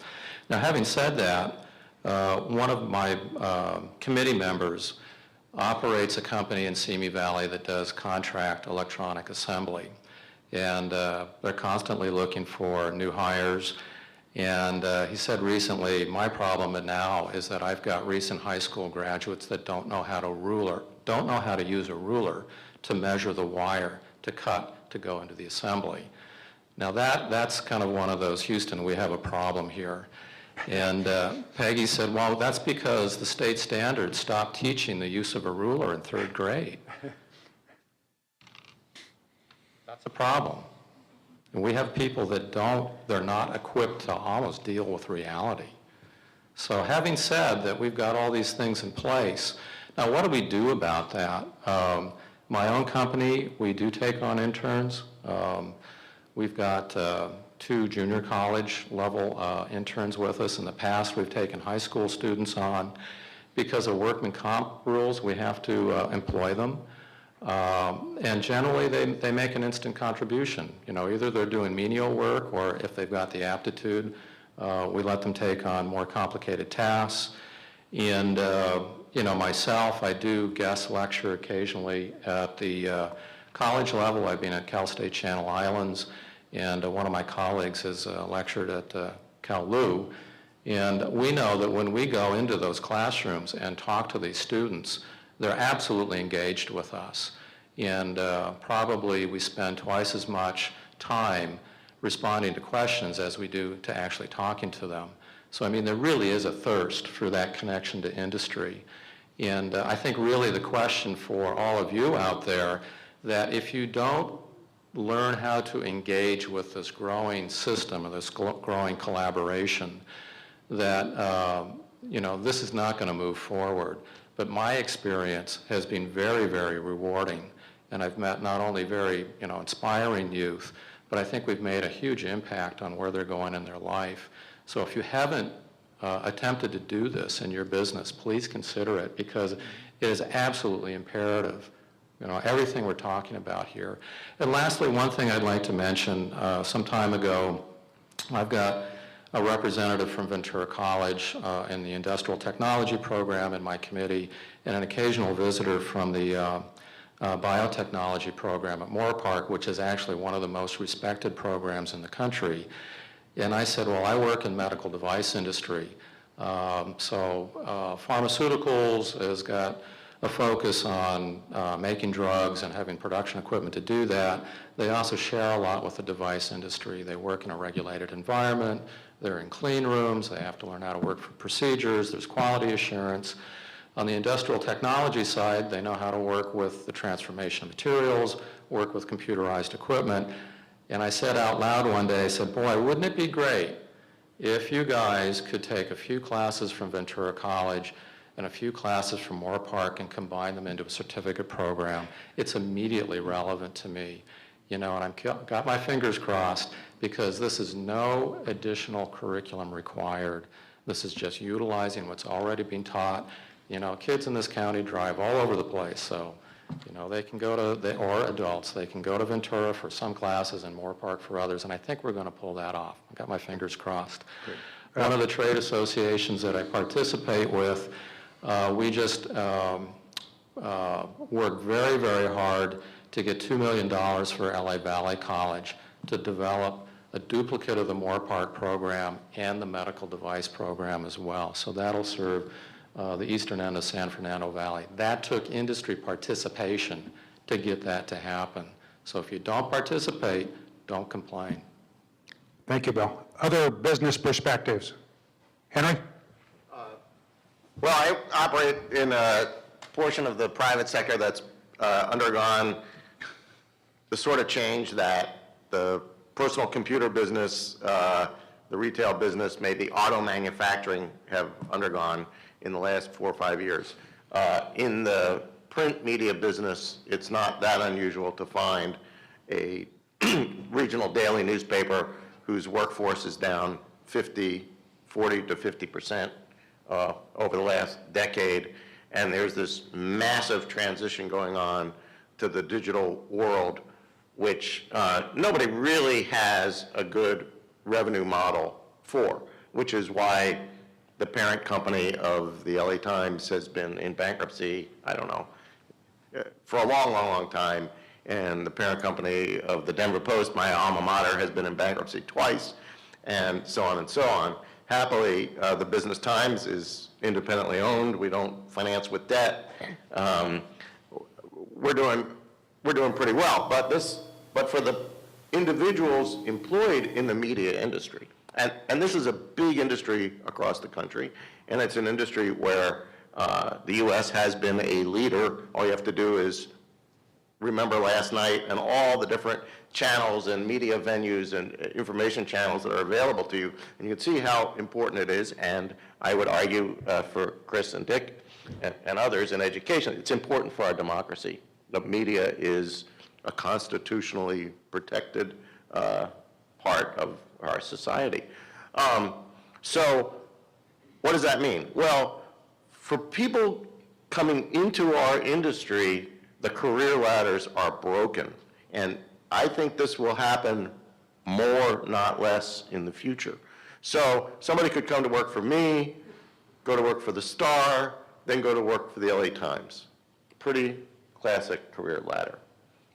Job security at my shop today is probably higher than at either of those two, and that has taken the career ladder and flipped it upside down. So the other thing that's happened is that we used to be able to hire, or we used to like to hire generalists, people with just a bachelor's degree and maybe a little bit of experience on their high school or college newspaper, and train them as financial journalists. Today, we get our pick of people from around the country or from the region who are experts at their field. And even on the business side of the company, we occasionally find a superstar in our backyard, Veronica Kuzmuk, who's a CSUCI graduate who's holding down the biggest share of our advertising sales operation, is with us today. I give her a shout out. And what she's got are amazingly good communication skills. So we can go around the country and find those skills, so the competition for our jobs is very high. What would help us? One more thing, Henry, just. Yeah, okay, what would really help us, and I know I've gone out a bit here, but would be a way for us to bridge the gap with these large numbers of kids who are out of school and can't find jobs, or recent graduates. And a big barrier to doing that are the California work rules, which make partially paid internships really complicated. If we offer people theoretically so much as a Starbucks gift card, we have a lot more liability than if we just say, thank you very much for your service. And work rules and working through this transition from school to career is a big problem. And maybe we can carve out a demonstration zone for the Central Coast or something, so we don't have to deal with so much regulation. Thanks, Henry. Just to keep everybody up to speed in terms of what our program timing is right now, I want to get two more answers from from the business folks, if there are any more inputs on the business side. I want to take a very quick break and come back. Now, the break was a controversial discussion. We put this together because we don't want to lose people. We don't have a lot of time, so it's going to be a very, very quick one, but hold in for another couple minutes. And I'm also going to ask our panel members to we're starting to drift a little bit in terms of being longer, and I would like to, at this point, cut us a little shorter in terms of some of this. We are covering it very well, and I think we're going to be in good shape toward the end, but break in a few minutes. Bill. My turn? Yes. Great. Agriment has been very committed to education, partly because I believe that I wouldn't have the opportunity I've had today without education. So I do a lot of mentoring to younger adults, young children, to help them be inspired and have a passion to find their way. So Agriment today does a lot of programs where we tour K through 12 through our facilities to show them how the recycling process works, to engage them in what we're doing. We also do a lot of community garden programs where we're constantly donating product to the K through 12 schools so we can teach them how to grow their own food, to help them understand that by learning this skill, they become a little bit more independent. We also, even at the community college level, with Sharon Dwyer, worked very diligently on putting a sustainability program together for business with the community college district to train businesses and students on what sustainability is and how to use it. We've worked very closely with Channel Islands and Cal Lutheran on sustainability and agriculture. Recently, we're very involved in Cal Lutheran's MBA on sustainability. I'm looking forward to that program. We donate a lot of money through sponsorship to Green School Awards so that kids are engaged again in the whole sustainability efforts. The opportunities that we offer that we have today, we have done internships at the high school level where kids come on board and they learn how to become mechanics, they learn how to drive equipment. There is an age issue there with insurance, as it was mentioned earlier, that we work through with the education system. But we also get a lot of young high school graduates that don't know what they want to do. And the one thing that I find with almost every young man that we hire is they are all afraid to fail. Somewhere along the way, they thought that failing was a really bad thing. And while I was in the Marine Corps for 10 years, it's 10 years of planned failure and a lot of repetition so that you can survive when you go to battle. They do a very good job of making sure every possible failure you can have, you get tested on it. And then they make you do it over and over and over again so that when it comes time for the challenge, you don't fail. So when these young people come to work for me, I force them to fail. I say, jump in the tractor, let's go. Don't know how to use it. Well, you're going to figure it out. There's the wheel, there's a gas pedal, try not to hit something. So they get it. There are no OSHA people in the room, I presume. They've been there.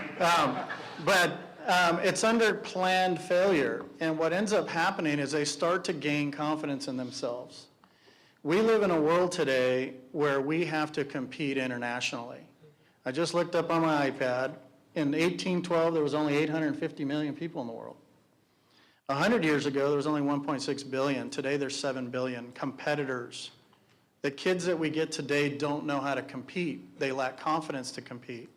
We can train them to do things. It helps if they can read and write and do math. That's very important. But skilled competitors is what Agriman is trying to do in mentoring these young kids today. Great. Thanks, Bill. Gary, any last comments before we take a break? I'll be brief. We have a lecture series. We go to high schools, various health professionals, and to high schools. We orient them in their 11th and 12th grade. We have hospital tours where interested people come through. We have a junior volunteer program where a little over 100 young people come to the hospital in various areas. They're typically interested in healthcare careers. We then have a scholarship program where about 4 to 6 of them who are wanting to go on to healthcare programs. So we orient them that way. Post high school, we have a lot of programs. We provide a clinical experience for nurses, for respiratory therapists, for radiation technologists, physical therapists, nurse practitioners, all the rest. We have a special program for young people interested in pre-medicine. College students come during the summer where there's a program. We have medical student rotations during the summer with USC and Western University. And then we have a postgraduate medical education program for residents in orthopedics, general surgery, internal medicine, family medicine. And so we're very engaged, and it's a symbiotic relationship. So. Great. Thank you very much, Gary.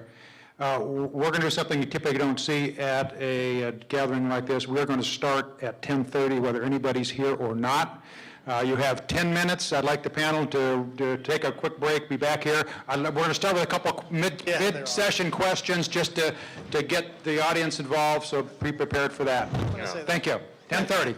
I don't know what you can do about it. This is Bill Frank reporting for KADY-TV, and we are at the VCEDA Partnership in Education between business and educators here in Ventura County. We're at the halfway point, just summarizing the first half. We have a panel of 8, 4 educators and 4 business people expressing the needs that the business community has of educators and that educators have of the business community.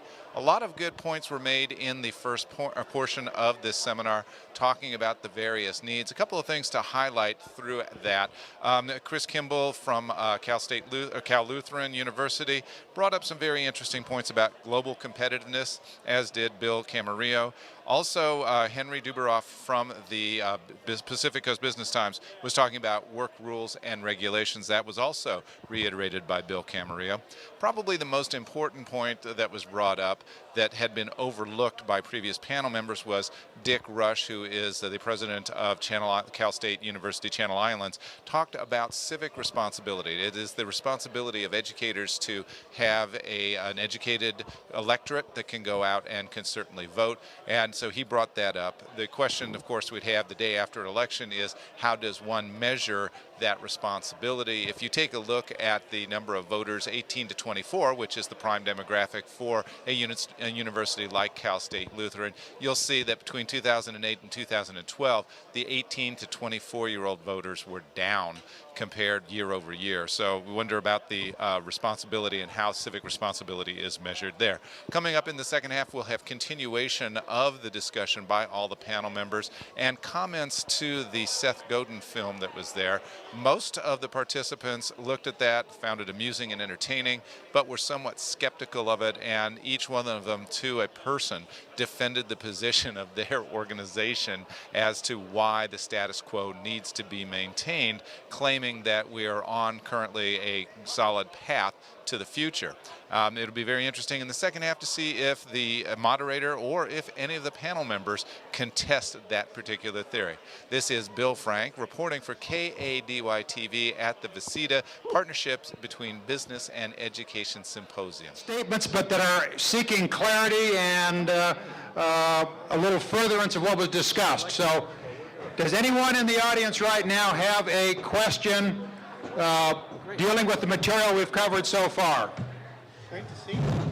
I have one here. Did you just decide to? Is there a microphone? Yell it out and I'll repeat the question if you got it. Okay, look good.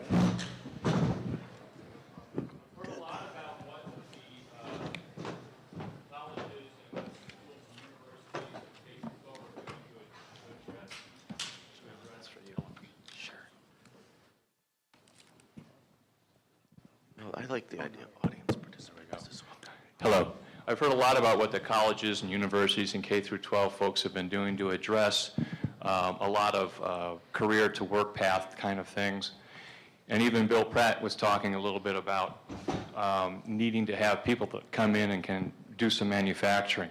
Bill talked about having people that can come in and maybe drive a front loader. I didn't hear anything at all in addressing the fact that who is school for? Not everybody's supposed to go to college. Not every college is not for everybody. And so when I grew up, we had shop class. We had things we touched, and Bill Pratt alluded to that. You have people coming in, don't know what a Phillips head screwdriver is. We got to have people that can go and do work. What are we doing to address that? There's a stigma, unless if you're not going to college, there's a stigma. In Europe, they have a vibrant apprenticeship program where you actually want to do something like that. What are we doing to address that? Okay, and we don't have time for everybody to address it, but somebody has a clear, concise answer in terms of how to deal with that issue of everyone is not necessarily going to college, the skills. Sure. One thing that we've found at the Workforce Investment Board as we've been exploring this, Saddleback College in conjunction with UC Irvine has a very, very exciting rapid manufacturing program that's about 2 years in action now. And their focus is on modularity and stackability so that people can come out of the workforce, get educational modules that will fit in with their work schedule, and then jump back out, take that skill, either do better at their current job or get a new job. And then if they go back a year or two later and get another module, that contributes to building up to an AA degree. And I think that's a real important model for us to look at. Any other thoughts on that? Stacy? I have an answer here. I need a question, not an answer, I need a question. It's an answer to a question. That one. No? Okay, we'll go. Quickly. Get her done. Good morning. My name is Gabe Samaki, and I'm the superintendent of the Oxnard Union High School District. And a lot of the conversations this morning is really insightful, and I appreciate everyone being here. And I realize that from higher ed, we have representatives in the business community. But I truly believe that part of the issues and problems that we're having in education really have to be dealt with at the high school level. And I'd like to see us have more conversations about how we can engage in partnerships.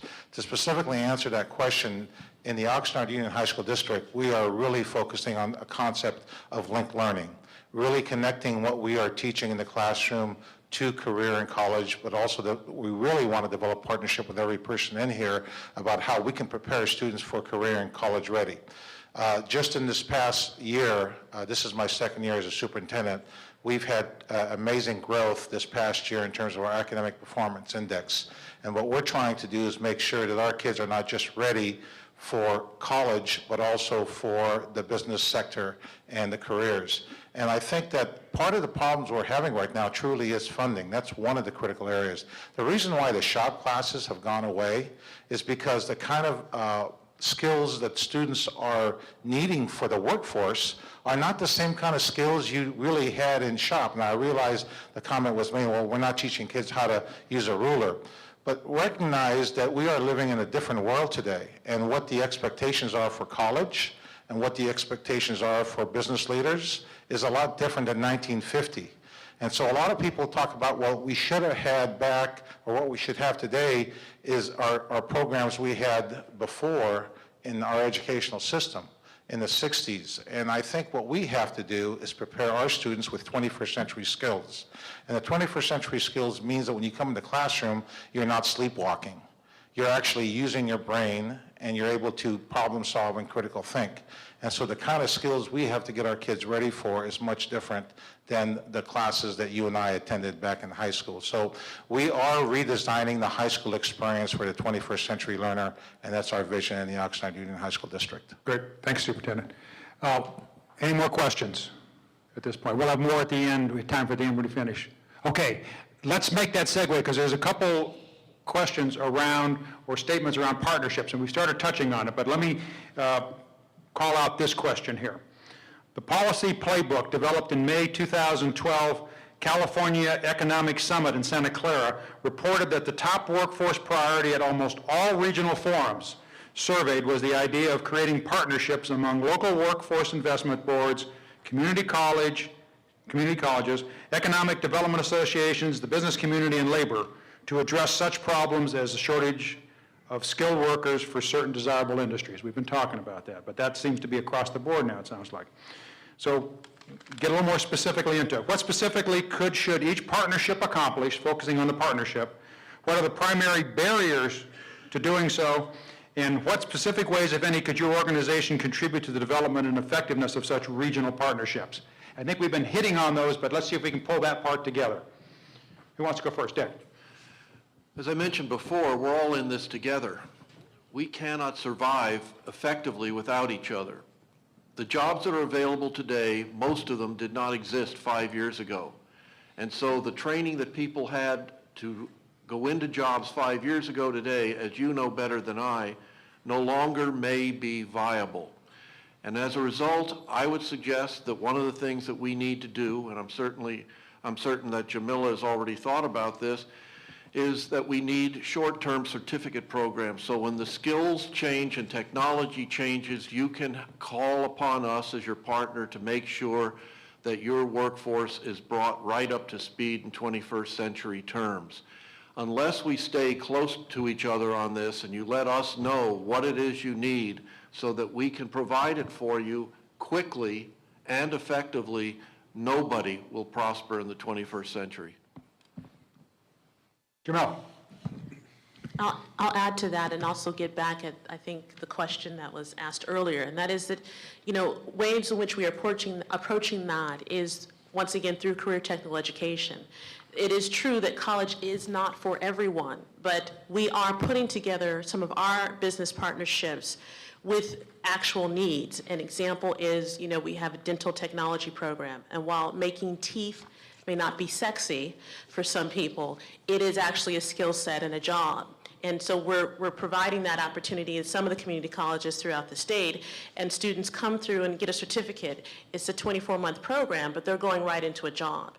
We also have other types of partnerships where we will have an industry that will come to us and say, we have a need because there's a shortage. There's a shortage of individuals who want to go into the insurance industry. And getting into the insurance industry is not as easy as most people would think, because you have to pass a state exam. And so we've been working with some of those organizations, State Farm, Farmers Insurance, to set up a program designed to fulfill that need. So what we work best with is working in partnership to try to address the need of what seems to be lacking, or where there's a skill set that there's just doesn't seem to be enough people that have it. And that's where community colleges are extremely unique. Our economic workforce development, which is synonymous with career technical education, is we can establish the career based upon what the need is in that community, working with that business industry. And so those are some of the things that we try to work to do to match up those needs, but also in getting individuals to work. Gary and then Henry. Many years ago, there was a council as part of it, may still exist, I don't know, called the Regional Health Occupational Resource Center. We met in Santa Barbara City College, and representatives from all the community college, from Hancock College to the north, all the way down through College of the Canyons to the southeast. We met on a monthly or every other month basis. There were hospital administrators, there were pharmacists, there were others there, and together we forecast what the need was going to be for careers in the healthcare fields. We then looked at resources, and there was not a need for every community college to have a nursing program or a RadTech program, but we made sure that the region, we try to balance out and find funding through Sacramento or locally so that we could produce the number of people skilled in those jobs and a commitment that they'd be able to fulfill those jobs. There was also a commitment to help train in the clinical environment. If that type of model worked for healthcare, and I think it did, it may be also a model for other industries, manufacturing, or even the service industry, but business and educators getting together on a regional basis, including the four-year colleges and the community colleges, because I think that's where really the rubber hits the road. What is the demand? Where's the funding? And then to gear educational programs for young people that they can meet and then go into the workforce. Before I get to Henry and Chris, there's just one thought that's come up a couple of times, and I want to interject it as we're talking, is that it seems like there is a lot going on in the business community, and being part of the business community, I'm somewhat amazed that there really are programs going, and one of the questions is, what do we need to do as a business community to communicate that, not to pat ourselves on the back, but to show that there are models, there are ways to effectively build on people's success to broaden those type of programs. And so as we're talking about this in the business community, I'd like to have us, also talk about what we can do to get our good work that we're doing here in our own companies out to the other rest of the world in the business community. Henry. Well, we can help you communicate those ideas. Was that a setup or what? Thank you, Stacy. Anytime. You had a free commercial already, so this is the second one. I'll take my media hat off, and I won't ask for any more free time, but I'll speak as a small employer. We have 12 full-time people at our company, or FTE equivalents, I guess you'd say. The HR department is really me and our employment lawyer. And so as we think about partnerships, it's pretty easy to create a complex partnership for a large employer who has an HR department where there's a lot of ability to deal with overhead. For us, it's really a question of cost and accessibility. Tax credits, for example, which are things that large employers can take advantage of. We use one of the largest CPAs in the region, and we had an opportunity to use targeted jobs tax credit. I had to explain to our CPA what that was. So, making the paperwork simple and making it easy for small employers to take advantage of these programs is really key. And the payoff is huge because, as we all know, companies with 25 typically or fewer employees really are the ones that create 60 to 70% on net of new jobs in California, Central Coast, U.S. So that's my plea. I think the Germans have a better idea in a way because they actually subsidize some of this training. So they're willing to write checks to employers who participate in these partnerships. You know, the idea of that happening in California is so far-fetched, I hardly bring it up. We'll wait for your next editorial on that one. There you go. Okay, thanks. Stacy? Yeah, let me, Chris and then Bill. Quick comment.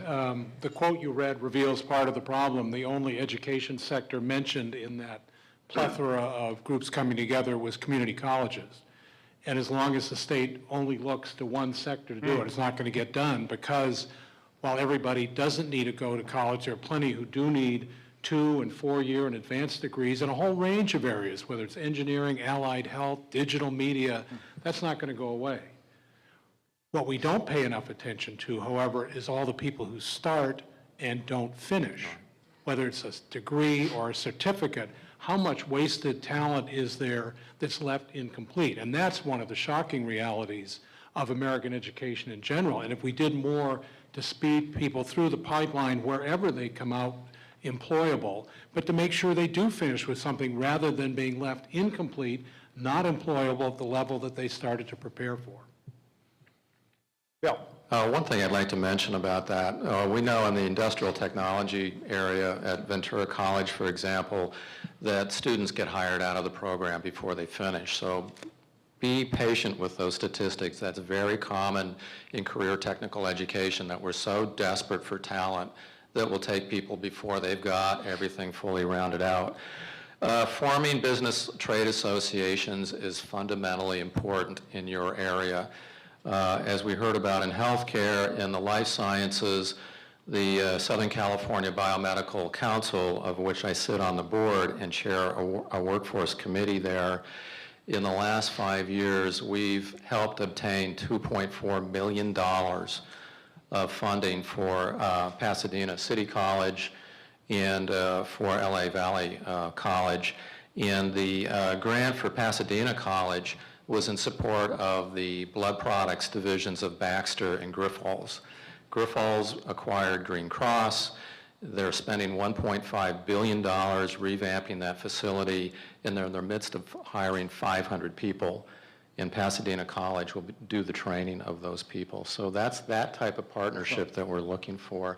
But if you don't form the trade association to be that interface, to be that advocate, to help line up that funding and what have you, there's a piece missing. In Ventura County, we've recognized that, and this year we formed the Manufacturers Roundtable to get that type of discussion going. And it's a nascent group. Haas Automation has been incredibly supportive, and I hope to see that grow. So that's focused on the manufacturing sector. If you work in other areas, please pull yourselves together. Perhaps VCEDA can play that type of a role as well. And Gary, yours, the medical side was really the wider industry, wasn't it? The broader industry that represented the industry that helped too. So that's Right. The leadership came from the educational sector, but there was a broad group of healthcare professionals that came together for it. the trade group. Okay, great. Bill. Just a quick comment about the partnerships. Partnerships are a two-way street. And as a business community, we can continue to tell you what we need in the way of a workforce and a skilled workforce. But when we look at the education system, it is a brain trust that's in our community. And as a chair of VCEDA, one of the things that I worked on for Ventura County as a whole was to better understand the industry sectors that worked and lived here. So using the university as a research or information source, information is power, and it allows us to be more competitive as businesses. So if you want business to thrive and expand in Ventura County and other parts of the state, I think on the second part of the street, we need to figure out a better way to get information back from the universities on what's going on out there in the market space, because it's so large today. We don't just compete in California anymore. We're competing nationally and internationally, and we need information to allow What kind of us to information are you thinking about, Bill? market information, technology, anything that can give us an advantage over our competitors. And with that, allows our companies to grow. And when our companies grow, we're able to hire people. And then connected together, we're better able to understand how to train them. The sustainability program that Cal Lutheran put together that I was involved in a little bit with is understanding how to use that training. When we work with companies like Sony Pictures, I go read their sustainability report so I can understand their policies, so I can better figure out how to help them and create a job. So by creating that job, I'm able to hire people that understand what their goals are. So being able to get information back either through a research center at the university in each industry category is pretty important. That's the two-way street I'm talking about. Okay, anything more on the partnership thing? Stan? At the break, was hearing comments both from educators and business people about, wow, this is great, I'm learning a lot. And that leads me to ask the so what question, what will we all do when we leave here today? And it gets at one of the barriers. One of the barriers is just simply a lack of awareness and persistent awareness in visiting our schools. Only 20% of the population, maybe less, even have kids in school. And our image is probably a lot like what it was when we went to school. So I would ask the business community and in turn the education community to reach out to one another and to visit a school and do it at your local level with a local school district superintendent. Make the inquiry. They'd be happy to show off, believe me. And then you can tell them a little bit more about what you want and what you need so that we don't think we only need to train phlebotomists. In addition to that, you help us increase the value of our product. We can't increase the cost of it, but you can help us increase the value of it by being there and being there with us. And when there is a lack of awareness, the relationship's not as strong and the trust factor's not as great. But when trust is high, things move quicker and things are done more cost effectively. So I think we need to go away from this place thinking about what we've learned and doing something about it. Anyone have one follow-up? Thank you, Stan, before we move. Very quick comment. Right now, at the Ventura County level, the county CEO is proposing an economic development or economic strategy component to the county's general plan.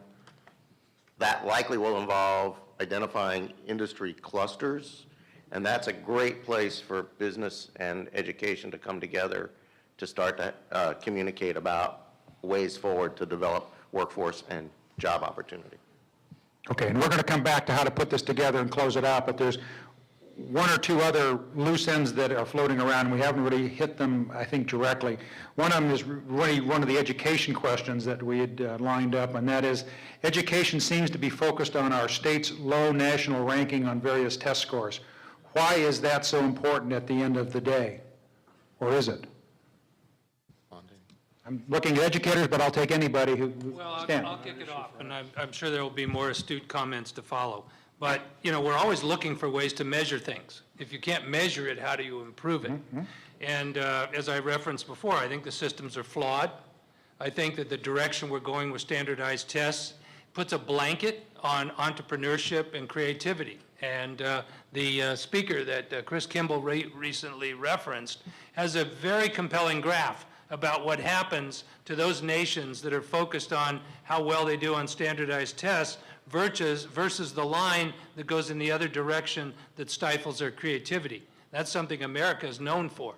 And I think we need to get away from that, which is why we're pursuing 21st century learning, which is more self-directed and teaches people more about thinking and thinking out of the box than memorizing things in that old factory system that we're used to.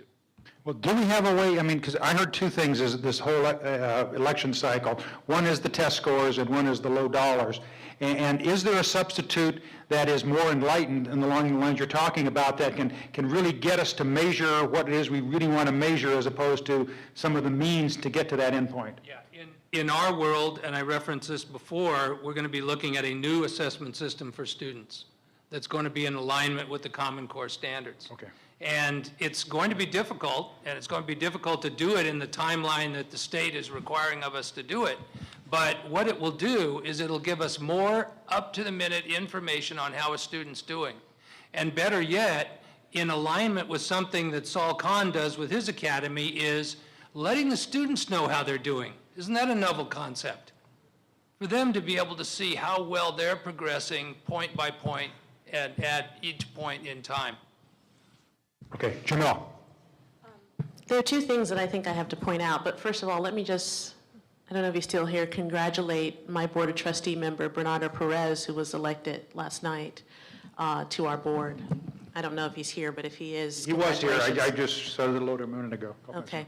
There are two things that are taking place at the statewide level and at the federal level, and that is that, you know, in community colleges, we need a level of consistency because assessment tests are different at every campus and different within the same district. You know, what you take at Ventura as an assessment may be different than what you take at Moore Park or Oxnard. And so the state has now asked for a level of consistency, and the statewide chancellor's office is right now looking at, similar to what K through 12 and Common Core, we're now looking at consistent types of assessments because individuals and organizations and the government want to measure how we're doing. And it's all about your evaluative component and how you show your success. Now, coupled with that, what's happening at the federal level is that, you know, the Obama administration has started with the graduation initiative and asked for completion and outcomes. Because what they're wanting to look at is, if all of this money is going to education, how do you begin to track or how do we look at your success? And they want to look at our success based upon outcomes. And outcomes are looking at either completion or what I think is the other spectrum is performance-based funding because of limited resources. So the challenge for us is that we have different things that are happening at the state level, different things that are happening at the federal level, but trying to create that level of consistency so that you can at least be able to identify to the average taxpayer who's not in the educational world is if what I take at Oxnard College going to be the same at what I take at Ventura and Moore Park, and can I go to any business in Ventura County and get the same outcome? So I think in order to get at your question is consistency in how we are measuring one another so that we can get the same level of outcome. I hate to ask this question, but I need to. The K through 12 Common Core that Stan talks about and the college level performance level that you're talking about, are they going to be compatible? Are they going to be consistent? Or are these started out of two different shops and going to come up different? No, they're not going to be the same. It's job security. We can't work together completely because, you know, no. I was afraid of the These are answer. holy grail. Yeah. I guess I got my answer. Stacy? Yes, Dick. Many of you know my favorite philosopher is Yogi Berra.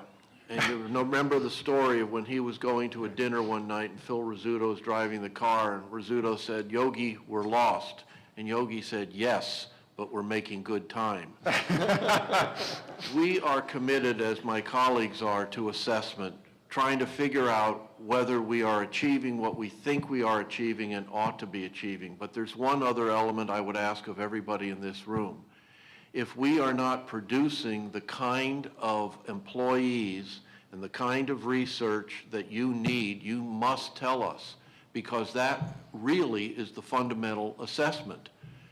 If what we're turning out is not working, you've got to let us know. That feedback loop has to be finished. Otherwise, we're going to continue driving with Yogi somewhere into the night. Is there a mechanism to do that, Dick, that you're aware of or that you'd recommend as opposed to just catching the parking lot and say, "Hey, Dick, it's working," or "It's not working"? Yeah, I try not to hang out in parking lots much, Stacy, but We've met there a couple of times, I know. there are feedback loops. We have, as I mentioned earlier, groups for all of our programs. You can feed through them. Or failing that, just call me and I'll put you in touch with the appropriate vehicle in our institution that will enable us to get your feedback. But it's not just individual. We need the feedback from your firms.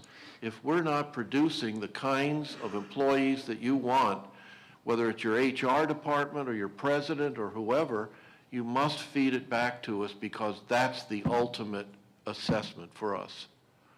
Chris and then Bill. We're fortunate in not being beholden to the state for performance measures, though we are to our regional accreditor, and we could fill and do fill a room about this size with documentation showing that we're doing what we claim we do. I think there are a couple of sort of high-level measures that the public wants to know about that are going to be increasingly important. Those are, how fast does it take someone to get through your program? do they graduate on time? Let's say they graduate in May, how many by September are working in a field of their choice full-time? And increasingly, the question will be, perhaps more on the independent side of the house, how much indebtedness did the students take on to complete that degree in that time? And we as a sector are going to be held to those measures, and I think those come, to echo Dick's point, much more about preparing citizens and employees for you than questions about test scores on standardized achievement tests. Let me continue my one question here a little bit based on what Chris was talking about, the Common Core and the college level performance and the private institution performance. Is there any cut across those lines there? Has the government come to you, or have you gone to the government in terms of some of those things that you're doing that they're working on now for the state level? I would be kind of a smart aleck and say try to stay away from going to the government. It is true that for independent higher education, the amount of government regulation of what we do is far beyond anything that's ever existed before, and I've been told repeatedly by some of our advisors that the one bipartisan consensus in Washington is that private higher education needs to be more regulated. I'm all for bipartisan consensus, but that didn't seem to be the right place to do it. Obviously, because our sector does very well at completion rates, getting students to graduation, and we do very well at job placement rates, we'd love to have those kinds of measures used as an assessment tool for how well we're doing. The kinds of things that show up in the U.S. News report that unfortunately many families still look at are all about inputs and often really correlate to how wealthy the students are that come to you and how wealthy the institution is. They don't tell you a thing about what's accomplished while there for 2 or 4 years or whatever the time may be. And I haven't seen anything coming out of Washington really aiming at those fundamental issues. Sure. Bill, let's wrap up the performance question here. What do you have? One of the things we've talked about, if kids go through or young adults get a certificate, if the HR departments are not listing that as a job requirement or at least a desired attribute, there's not a market for that certificate program. In California, we don't really have a lot of industrial certificate programs common in our junior college system or adult school system. It's more common back east, and that's something that we're pursuing here, but if the HR departments don't ask for it, then people aren't going to pursue it. And I'd extend that to say if HR departments didn't ask for a 4-year degree, there'd be a lot less interest in getting a 4-year degree. So it kind of creates a market for it. And I really like volunteering other people to follow up on my ideas. And I think there's a great opportunity here for the Lacayo Institute and CLU and the business school to look at a research project in outcomes in healthcare, and it might become a surprise for you in the U.S. In the device industry, we really don't do outcome studies, long-term studies. So if I put a product on the market, let's say it's a hip joint replacement, chances are in this country, nobody's going to look at my long-term results 10 to 15 years out, unlike in Scandinavia where they actually do in very great detail track individual devices for the long term. And that's socialized medicine too, isn't it? Absolutely. And they get rid of the bad stuff real fast because they can see the trend. So unless you've got a research project that is tracking individuals 5 to 10 years out from their last point of contact with the education system, you really don't know what you're doing. You get all this sort of anecdotal stuff like me sitting up here saying my applicants just, don't have what it takes to get my job, and that's 15 years too late. So we really don't have an intelligence gathering system for that kind of long-term feedback on how the education system's doing. And it's a great opportunity for you and a great opportunity to locally collaborate on something like that. I think we have a segue here in terms of this next question. Higher education faces the twin prospects of decreased public financial support and increased government regulation in a number of areas, all of which adds to the cost of delivering educational programs. How can business help? How feasible is it to ask business to do things like getting directly involved in influencing the government direction or being more involved in the institutions themselves? What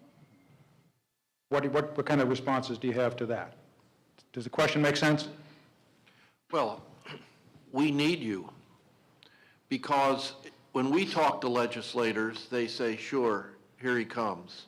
Whether it's Jamila or Chris or I doing it at higher education, they say, yeah, they're coming in, they've got their hands out, they're vested interests.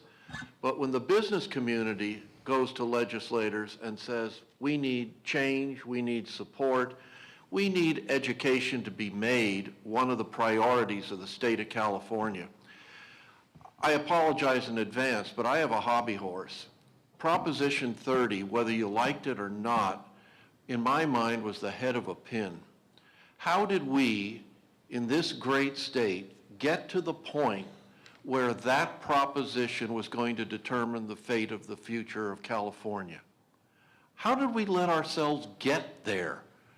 How did we not step forward as a community, as a society, and say, the state of California needs to establish its priorities, and you elected officials must do it, or get out of the way and we'll put somebody there who will. Yay. I mean, this election yesterday is just the beginning. If Sacramento in our state does not take up this challenge of establishing direction and priorities, we're going to be back 4 years hence having some other stupid proposition that is replacing the authority and responsibility we put in Sacramento and is not being utilized. We can't keep doing this or we're going to fall apart. So in my mind, and I again apologize because I feel very deeply about this, the business community needs to carry higher education's water, because the elected officials will listen to you because they're saying higher education is the servant of the business community. In my mind, we are here to broker opportunities. That's what we're here for. We're not competitors. CI does not compete with Cal Lutheran. We don't compete with the community colleges. We're here to work together to benefit you and the individuals that you entrust to us to be educated. But we need you as our full partners carrying that water.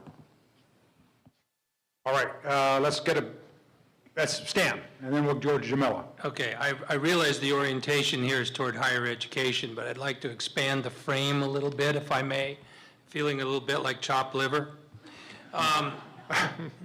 Many of us serve, and the reference was made to the P16 Council, which stands for preschool through the four-year university level of education. It's probably bigger than that, you know, admittedly early education, and you all have heard or should have heard about the importance of making an investment at that level. But I think it's got to be done all the way along, because we can't wait for our kids to get to higher education for that business investment. We've got to have that business investment all the way along. And in those of you who are successful in your businesses realize you are so probably because you treat your people really well, and you care about them, and you care about their families, and you care about whether their families have preschool and they don't have to worry about what their kids are doing while they're working for you. That's very important. And then if you want to expand the frame a little bit bigger and answer the question that the presenter in the video didn't answer. What is school for? School's for life. How many of you were athletes in school? And that training kept you doing workouts, hopefully, to this day, in greater or lesser form. But that's training for life, and that's lifelong learning. That's what you're doing here today. And that's not a cost, that's an investment. And whether it's in preschool or university and graduate studies, it's your R&D. And even in bad times, companies invest in R&D. Jamal. I have to apologize as well, because I don't want to be a buzzkill, but I don't know how many of you are familiar with the ability to benefit, ATB. Sounds like not many from the looks of the... Yeah. Ability to benefit is a a test that you can take if you don't have a high school diploma and you want to go to college. If you have decided to wait, for whatever reason, you didn't get a high school diploma in a traditional sense. At the congressional level, at the federal level, Congress did away with the ability to benefit July 1 of 2012. And what that means for all of us up here when you talk about business and education is when you're trying to look for the skilled worker, I think the other challenge we have is we have just knocked out a whole category of folks to access.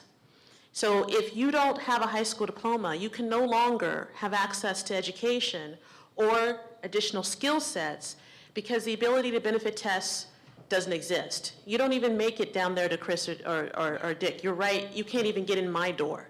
And so what that means is that you have to go to Stan to an adult education program.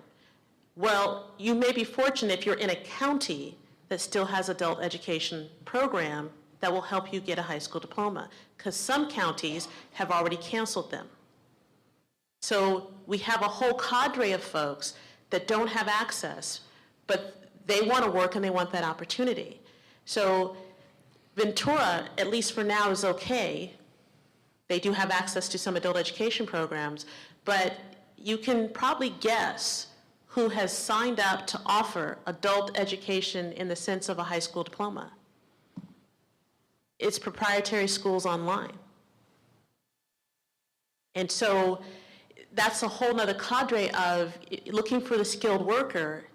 Are they getting that skill set from a credible source? And we have a whole population of folks, because of the ability to benefit, going away, not having access to college education because they can't even get a high school diploma.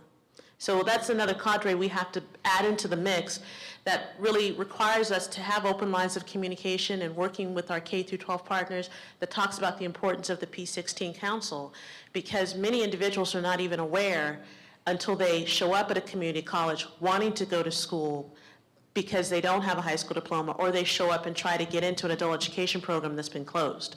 You're right, that was kind of a downer. Thanks for letting us know, though. Chris?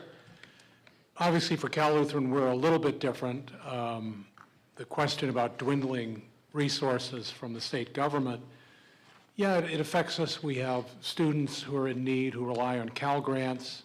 The teachers produced at our Graduate School of Education need to have school jobs to go into. So we're affected too, but not as dramatically. And I would certainly underscore what Dick has said about needing a tight relationship with the business community, including us listening. But I would also ask for those of you that are in private business to help bring to our policymakers, and forgive me, Henry, the media, some of the same discipline that you use. For example, a small example, the word costs gets used all the time and people are not clear what they're talking about. We hear the costs of education, the costs of higher education, meaning how much tuition, or I guess fees, or whatever California requires one to say. They're going up X% and so forth. What should also be asked is, what is the cost of providing the education for which people are being asked to pay some portion? At our place, like at yours, there are subsidies, whether it's from the state and taxpayers, in our case from donors. Very few people are paying the full cost of the education that they're getting. That question doesn't come up, and it needs to. And I would say to the business community, and this is going to sound as more of a challenge than I mean it, if you look and say, okay, the costs of providing that education are worthwhile. You have labor contracts that are sustainable, whatever it might be, and the education you're providing is good, then we'd call on you to invest in it. If, on the other hand, our costs of provision of education are too high, tell us where we can do better. And if we're failing to deliver the product, which has been one of the themes today, we need to hear that, as Dick has said on several occasions. But we need to look at it the way you look at your businesses. And again, forgive me, Henry, it seems to me the media in particular throws out terms, and we hear about the cost of higher education, and it bears no connection to what it actually costs to do what people are expecting us to do. Before we move to questions from the audience, is there anything else quickly? Yes, Bill. Sure. I'm sorry. I'm sorry. Bill Camarillo and then Bill Platt. I've kind of been sitting here dormant. Almost forgot what the question was. Okay, I can tell you what the question, how can business help? How feasible is that business to direct influence? Yeah, I kind of know where we got, and my shoulders are feeling a little heavy. Because, businesses in the environment that we're in today, we don't spend money for things we don't need. And because the economy is so challenged today, and we've been in this long-term, slow growth, no growth environment, we believe in investing in the future and our children today because we know they are our future. But we need workers, okay? We believe that our children today can be trained with skills to work. What we lack are workers. When a 49-year-old guy can outwork a 20-year-old, I have a problem. They get tired. They don't want to stay. They want to go home. They just don't have the energy. The passion. And they're football players. And I'm like, wow. How is that possible? When we didn't have automation like the Harrisons did, they picked up trash cans every day and do that for a whole day. And so today they have automation. They get tired driving in a truck with a joystick. So I think it play video games. we know we have a great education system, and we know they can be trained. Where did we lose the life skills along the way that Stan was talking about? Yeah. How do we get them to have some endurance, some confidence, some staying power, some competitiveness, so that when they do come to the workforce, that we're excited about having them because they aren't going to want to quit. And I think that goes back to having some passion, being inspired, because when you have passion and you're inspired, you lose time. You forget what time it was. You're not looking at the clock. When you're allowed to fail and you learn from that failure, you come up stronger. So I think that in the partnership that I'm talking about, it is a two-way street. We are happy to do what we do best, to lobby our legislators, but most of the time we're doing it to survive. They create regulations faster than I can read them. And as we try to navigate through this environment that we're in today and be successful at the same time and hire people along the way, most of the time I'm just looking at the new hires is this person going to work? Then what kind of skills do you have? So I'm glad that we had this conference today. From the business sector and the business community and VCEDA, we are ears wide open, and we will communicate back to the education system, because I think if we don't find a better way of talking back and forth, we're not together going to be very competitive in the world, and that's what I'm concerned about. And we have a comment from Bill Pratt, and then we'll move to a couple audience questions. Bill. I was fortunate to attend the Gold Team get-together at Amgen when the Lieutenant Governor was here and Jeff. And the thing that I posed to them, it wasn't talking about the economic burden of education. It was talking about competitive advantage.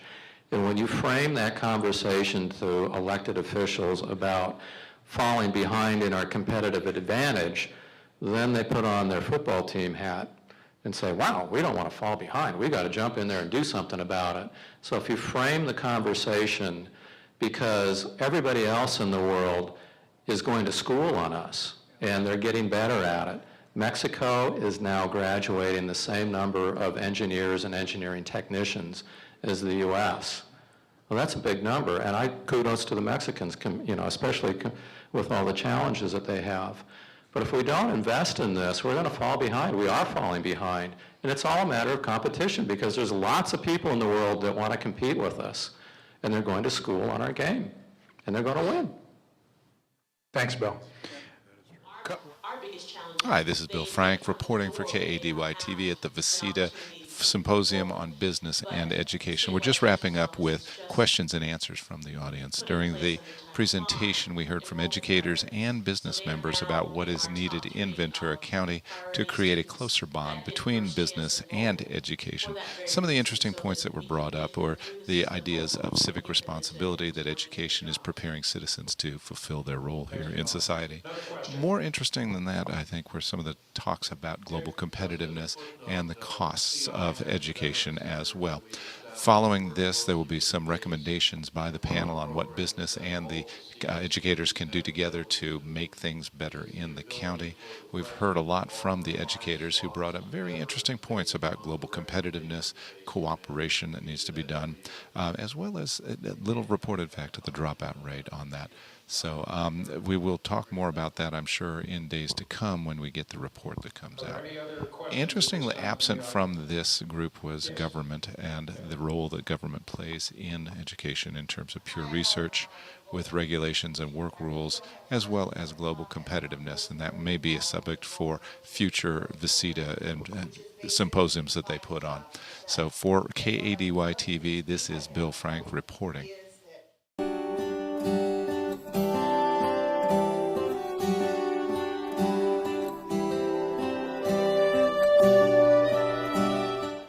Hi, this is Bill Frank reporting for KADY TV from the Ventura County Economic Development Association Business and Education, a Partnership for the Future Symposium.